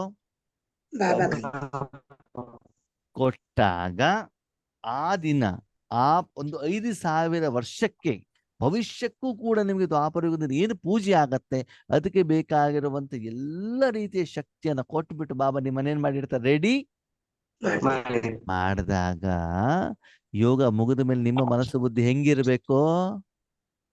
ಲೈಟ್ ಹಗೂರ ಇರತ್ತಾ? ಅಮೃತ ಹೇಳಿದ ಯೋಗನೇ ಹತ್ತದಿಲ್ಲ ಅಣ್ಣವ್ರೆ. ಪೀಸ್ ಆಫ್ ಮೈಂಡ್ ಚಾನಲ್ ಬೇಕೇ ಬೇಕು, ಹಾಡ್ ಬೇಕೇ ಬೇಕು, ರೆಡ್ ಲೈಟ್ ಬೇಕೇ ಬೇಕು ಅಂದ್ರೆ ಏನರ್ಥ? ಇನ್ನೂ ನಮ್ಮ ಮನಸ್ಸು ಬುದ್ಧಿ ಟಿವಿಯಲ್ಲಿ ರೆಡ್ ಲೈಟ್ ಅಲ್ಲಿ ಹಾಡಲ್ಲಿ ಕಾಮೆಂಟ್ ಅಲ್ಲಿ ಇದೇ ಹೊರತು ಇನ್ನೂ ಮನಸ್ಸನ್ನ ನಮ್ಮಪ್ಪನ ಕೈಯಲ್ಲಿ ಹೋಗಿಲ್ಲ. ನಿಮ್ಗೆ ಸ್ನಾನ ಮಾಡಿಸ್ತಾ ಇರ್ಬೇಕಾದ ಕೈಯಲ್ಲಿ ಮೊಬೈಲ್ ಅಲ್ಲಿ ಆಟ ಆಡ್ತಾ ಇರಿ, ಏನಾಗ್ತದೆ? ಹಾಳಾಗುತ್ತೆ. ಸರಿ ಅಮ್ಮ ಹೋಗಲ್ಲ. ಊಟ ತಿನ್ನಿಸ್ಬೇಕಾದ್ರೆ ಟಿವಿ ನೋಡ್ತಾ ಕೂತ್ಕೊಳ್ಳಿ, ಏನಾಗ್ತದೆ? ಅವ್ರಿಗೆ ಗಮನ ಸಿಗುತ್ತೆ. ಅಮ್ಮನ ಕಡೆಯಲ್ಲೂ ಟಿವಿ ಕಡೆಯಲ್ಲೂ ನಿಮ್ಗೆ ಹೇಳಿದ ಒಂದು ಮಾತು ಅರ್ಥ ಆಗ್ತಾ ಇಲ್ವಾ ಏನ್ ಹೇಳ್ತಿದೀವಿ ಅಂತ? ಏನು ಮಾಡೋದು? ಭಾಗ್ಯದಲ್ಲಿ ಇಲ್ಲ ಅಂದ್ರೆ ಯಾರು ಏನು ಮಾಡ್ಲಿಕ್ಕೆ ಆಗಲ್ಲ ಆತ್ಮೀಯರೇ. ಎಷ್ಟು ಸ್ಪಷ್ಟವಾಗಿ ಬಾಬಾ ವಿಷಯ ತಿಳಿಸಿದ್ರು ಕೂಡ ಅದಕ್ಕೆ ತಕ್ಕ ಹಾಗೆ ನಮ್ಮ ಮನಸ್ಸನ್ನು ನಾವು ಚೇಂಜ್ ಮಾಡ್ಕೊಂಡು ಹೋಗಿಲ್ಲ ಅಂತಂದ್ರೆ ಬಾಬಾ ಹೇಳ್ತಾರೆ ನನ್ನಿಂದಾನೇ ಚೇಂಜ್ ಮಾಡ್ಲಿಕ್ಕೆ ಆಗಿಲ್ಲ ಅಂತಂದ್ರೆ ಪ್ರಪಂಚದಲ್ಲಿ ಬೇರೆ ಯಾರು ಚೇಂಜ್ ಮಾಡ್ಲಿಕ್ಕೆ ಅಂತಿಮ ಸಮಯ. ಅರ್ಥ ಮಾಡ್ಕೊಳ್ಳಿ. ಈಗ ನಾವು ಚೇಂಜ್ ಮಾಡ್ಕೊಂಡಿಲ್ಲ ಅಂತಂದ್ರೆ ಮುಂದಿನ ದಿನದಲ್ಲಿ ನಾವು ಚೇಂಜ್ ಮಾಡ್ಕೊಳ್ಳಿಕ್ಕೆ ಸಾಧ್ಯ ಇಲ್ಲ. ಮುಂದಿನ ದಿನಗಳಲ್ಲಿ ನಿಮ್ಮ ಅಪ್ಪನಿಗೆ ಇಷ್ಟೆಲ್ಲ ನಿಮ್ಮ ಹತ್ರ ಪಾಲನೆ ಮಾಡ್ಲಿಕ್ಕೆ ಟೈಮ್ ಇಲ್ಲ, ಗೊತ್ತಿರ್ಲಿ. ಯೋಗ್ಯರಾಗಿರುವಂತ ಮಕ್ಕಳನ್ನ ಟಕ ಟಕ ಟಕ ಉಪಯೋಗ ಮಾಡ್ತಾ ಇರ್ತಾರೆ, ಅವನ ಕೆಲಸ ಮಾಡ್ಕೊಳ್ತಿರ್ತಾರೆ ಹೊರತು ಆವಾಗ ಅವ್ರೇನು ಮಾಡ್ಲಿಕ್ಕೆ ಸಾಧ್ಯ ಇರಲ್ಲ. ಒಂದ್ಸಲ ಅಮ್ಮ ಡ್ಯೂಟಿಗೆ ಹೋದ್ರು ಅಂತಂದ್ರೆ ಮೊಬೈಲ್ ಪಕ್ಕದಲ್ಲಿ ಇಟ್ಟಿರ್ತಾರೆ, ಒಳಗಡೆ ಡ್ಯೂಟಿ ಕೂತ್ಕೊಳ್ತಾರೆ. ನೀವು ಎಷ್ಟು ಬೊಬ್ಬೆ ಹೊಡೆದ್ರು ಕೂಡ ಅಲ್ಲಿ ಮಿಸ್ ಕಾಲ್ ಇರ್ತದೆ ಹೊರತು ಅವ್ರಿಂದ ಶ್ರೀಮತ ಪಡ್ಕೊಳ್ಳಿಕ್ಕೂ ನಿಮ್ಮದ ಸಾಧ್ಯ ಆಗೋದಿಲ್ಲ. ಅದಕ್ಕೆ ಯಾವಾಗ ಮಾಡ್ಬೇಕು ಪಾಲನೆಯನ್ನ, ಶಕ್ತಿ ಯಾವಾಗ ಪಡ್ಕೊಳ್ಬೇಕು? ಈಗ ಪಡ್ಕೊಳ್ತೀವಿ ಅಂತ ಬರೀ ಬಾಯಲ್ಲಿ ಹೇಳ್ತಾ ಇದ್ದೀವು ಅಥವಾ ಪ್ರತಿ ಸಲ ಯೋಗ ಮಾಡಿ ಎದ್ದ ಮೇಲೆ ಆ ಹಗುರತೆ ನಮಗೆ ಆಗತ್ತಾ ಅಂತ ನಮ್ಮ ಏನ್ ಮಾಡ್ಬೇಕು? ಭಗವಂತನ ಕೊನೆಯ ಮಾತು, ಬೆಳಿಗ್ಗೆ ಹಾಸಿಗೆಯಿಂದ ಎದ್ದಾಗ ನಿಮ್ಮ ಶರೀರ ಹೇಗಿರ್ತದೆ ನಿಮ್ಮನ್ನು ಚೆಕ್ ಮಾಡ್ಕೊಳ್ಳಿ. ಹೆಂಗಿರ್ತದೆ ಬೆಳಿಗ್ಗೆ ಶರೀರ ಹಾಸಿಗೆಯಿಂದ ಎದ್ದಾಗ? ಮುಖ ಎಲ್ಲ ಏನಾಗಿರ್ತದೆ? ಬೆವರು. ಕಣ್ಣಲ್ಲೆಲ್ಲ ಏನ್ ಬಿಡ್ತದೆ? ಕಸ. ಹೊಟ್ಟೆ ಒಳಗಡೆ ಮಲ ಮೂತ್ರ ಅಲ್ವಾ? ಹಳೇ ಬಟ್ಟೆಗಳು ಅಲ್ವಾ? ಸರಿ. ಸ್ಕೂಲಿಗೆ ಹೋಗುವವರೆಗೆ ಅಮ್ಮ ಹೆಂಗ್ ರೆಡಿ ಮಾಡಿರ್ತಾರೆ?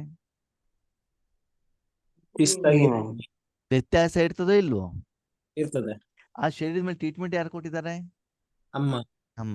ಅಂದ್ರೆ ಸಾಯಂಕಾಲ ಸ್ಕೂಲಿಂದ ಮಗು ಬರುವವರೆಗೂ ಮಗುಗೆ ಏನಾಗಬಾರ್ದು, ಏನು ತೊಂದ್ರೆ ಆಗ್ಬಾರ್ದು. ಹಾಗೆ ಬೆಳಿಗ್ಗೆ ನೀವು ಎದ್ದ ಮೇಲೆ ರಾತ್ರಿ ಬರುವವರೆಗೂ ಕೂಡ ನಿಮ್ಮ ಮಾನಸಿಕವಾಗಿ ಯಾವುದೇ ದುಃಖ, ಕಷ್ಟ, ತೊಂದರೆ, ಅಸಫಲತೆ ಏನೂ ಬಂದಿಲ್ಲ ಅಂತಂದ್ರೆ ನೀವು ಸರಿಯಾಗಿ ಏನ್ ಮಾಡಿದಿರಿ? ಬಾಬನ ಹತ್ರ ಬೆಳಿಗ್ಗೆ ಪಾಲನೆಯನ್ನ ಪಡ್ಕೊಂಡಿದ್ದೀರಿ. ಸರಿಯಾಗಿ ಯೋಗ ಮಾಡಿದ ಆತ್ಮನಿಗೆ ಗೊತ್ತಿರ್ಲಿ, ಶರೀರವನ್ನ ಕುಳಿಸಿದ ಮಾತ್ರಕ್ಕೆ, ಅಮೃತ ವೇಳೆ ಕುಳಿಸಿದ ಮಾತ್ರಕ್ಕೆ ನೀವು ಪಾಲನೆ ತಗೊಂಡಿದ್ದೀರಿ ಅಂತ ಅರ್ಥ ಅಲ್ಲ. ಯಾವ್ದನ್ನ ಇಡ್ಬೇಕು? ಮನಸ್ಸು. ನಾನು 1 ಗಂಟೆ ಎದ್ದು ಕೂತ್ಕೊಂಡೆ, 2 ಗಂಟೆಗೆ ಎದ್ದು ಕೂತ್ಕೊಂಡೆ, ಎಷ್ಟು ಗಂಟೆಗಾರ ಕೂತ್ಕೊಳ್ಳಿ, ಪ್ರಶ್ನೆ ಅದಲ್ಲ. ಅದ ಯಾವ ಭಾವದಲ್ಲಿ, ಯಾವ ಸ್ವರೂಪದಲ್ಲಿ, ಯಾವ ವಿಧಿಯಲ್ಲಿ, ಯಾವ ಕಾರಣಕ್ಕೆ ಕೊಟ್ಟಿದ್ದೀರಿ. ನೀವು ಕೊಟ್ಟ ಮೇಲೂ ನಿಮ್ಮಪ್ಪ ತಗೊಂಡಿದ್ದಾರೋ ಇಲ್ವೋ, ಇದನ್ನ ನಾವೇನ್ ಮಾಡ್ಬೇಕಾಗ್ತದೆ? ಚೆಕ್ ಮಾಡ್ಕೊಳ್ಬೇಕಾಗ್ತದೆ. ಅದರಂತೆ ನಾವು ಮಾಡಿದಾಗ ಮಾತ್ರ ಈಶ್ವರಿ ಸುಖ ಏನು ಅಂತ ನಮ್ಗೆ ಏನಾಗತ್ತೆ ಆದ್ಮೇಲೆ ಗೊತ್ತಾಗತ್ತೆ. ಅದಕ್ಕಾಗಿ ಪ್ರತಿದಿನ ಆ ಒಂದು ಯೋಗ ಮಾಡಿದ ಮೇಲೆ ಅಷ್ಟು ಹಗುರತೆಯ ಅನುಭವ ನಿಮಗೆ ಆಗ್ಬೇಕು. ಎಷ್ಟು ಹಗುರತೆ? ಎಷ್ಟು ಹಗುರತೆ? ಎಷ್ಟು ಹಗುರತೆ ಆಗಿರ್ಬೇಕು? ಪೂರ್ಣವಾಗಿ ಆಗಿರ್ಬೇಕು. ಪರಿಸ್ಥಿತಿ ಆರೋ ತರ ಆಗಿರೋದು. ಏನೇನು ಇನ್ನೊಂದ್ಸಲ ಹೇಳಿ. ಆರ್ಬೇಕಾದ್ರೆ ಹಗುರತೆ ಇರ್ಬೇಕಲ್ವಣ್ಣ? ಎಷ್ಟು ಹಗುರತೆ ಇರಬೇಕು ಅಂತಂದ್ರೆ ಆ ದಿನ ವಿಶ್ವಕ್ಕೆ ಭಗವಂತ ಎಲ್ಲ ಆತ್ಮರಿಗೆ ಎಷ್ಟು ಶಕ್ತಿ ಕೊಡಬೇಕು ಅಂತ ಇಷ್ಟಪಡ್ತಾರಲ್ಲ, ನಿಮ್ಮ ಮೂಲಕ ಅವ್ರಿಗೆಲ್ಲರಿಗೂ ಆ ಶಕ್ತಿ ಏನಾಗ್ಬಿಟ್ಟು ಹೋಗ್ಬಿಟ್ಟು ತಲುಪಬೇಕು. ಎಲ್ಲರಿಗೂ ಹೋಗ್ಬಿಟ್ಟು ತಲುಪಬೇಕು. ಅಷ್ಟು ಪ್ರಮಾಣದಲ್ಲಿ ನಿಮ್ದು ಪವರ್ಫುಲ್ ಏನಾಗಿರ್ಬೇಕು ಯೋಗ ಇದ್ರೆ ಮಾತ್ರ ನಿಮ್ಗೆ ಬೆಳಗಿಂದ ಸಾಯಂಕಾಲ ಯಾರಿಂದನೂ ಯಾವುದೇ ಅಪೋಸಿಷನ್ ಬರೋದಿಲ್ಲ. ಹಾಗೆ ಇದು ವಾಚಾ ಸೇವೆಯಲ್ಲಿ ಮಾಡ್ಲಿಕ್ಕೆ ಆಗತ್ತಾ? ಕೊಟ್ರಾಗತ್ತಾ? ಯಾವ್ದೆಲ್ಲ ಆಗ್ತದೆ? ಮನಸ ಸೇವೆ. ಅದಕ್ಕೆ ಬಾಬಾ ಹೇಳ್ತಾರೆ ರಾಜ ಯೋಗವನ್ನ ಪವರ್ಫುಲ್ ಮಾಡಿ. ಅಂದ್ರೆ ಸಮಯದ ಅನುಸಾರ ಭವಿಷ್ಯಕ್ಕೋಸ್ಕರ ಯಾವ ರೀತಿ ನೀವು ರೆಡಿ ಆಗ್ಬೇಕು ಹುಡುಗನ ಬಾಬಾ ಇವತ್ತಿನಿಂದ ಟ್ರೈನಿಂಗ್ ಕೊಡ್ತಾ ಇದ್ದಾರೆ. ಈ ಪೋಸ್ಟ್ ನಿಮ್ದು ಇನ್ನೂ ಬಂದಿಲ್ಲ, ಆದ್ರೆ ಭವಿಷ್ಯದಲ್ಲಿ ಇಂತಹ ಮಕ್ಕಳು ನನಗೆ ಬೇಕು. ಓಕೆ, ಅಂಶಾನ್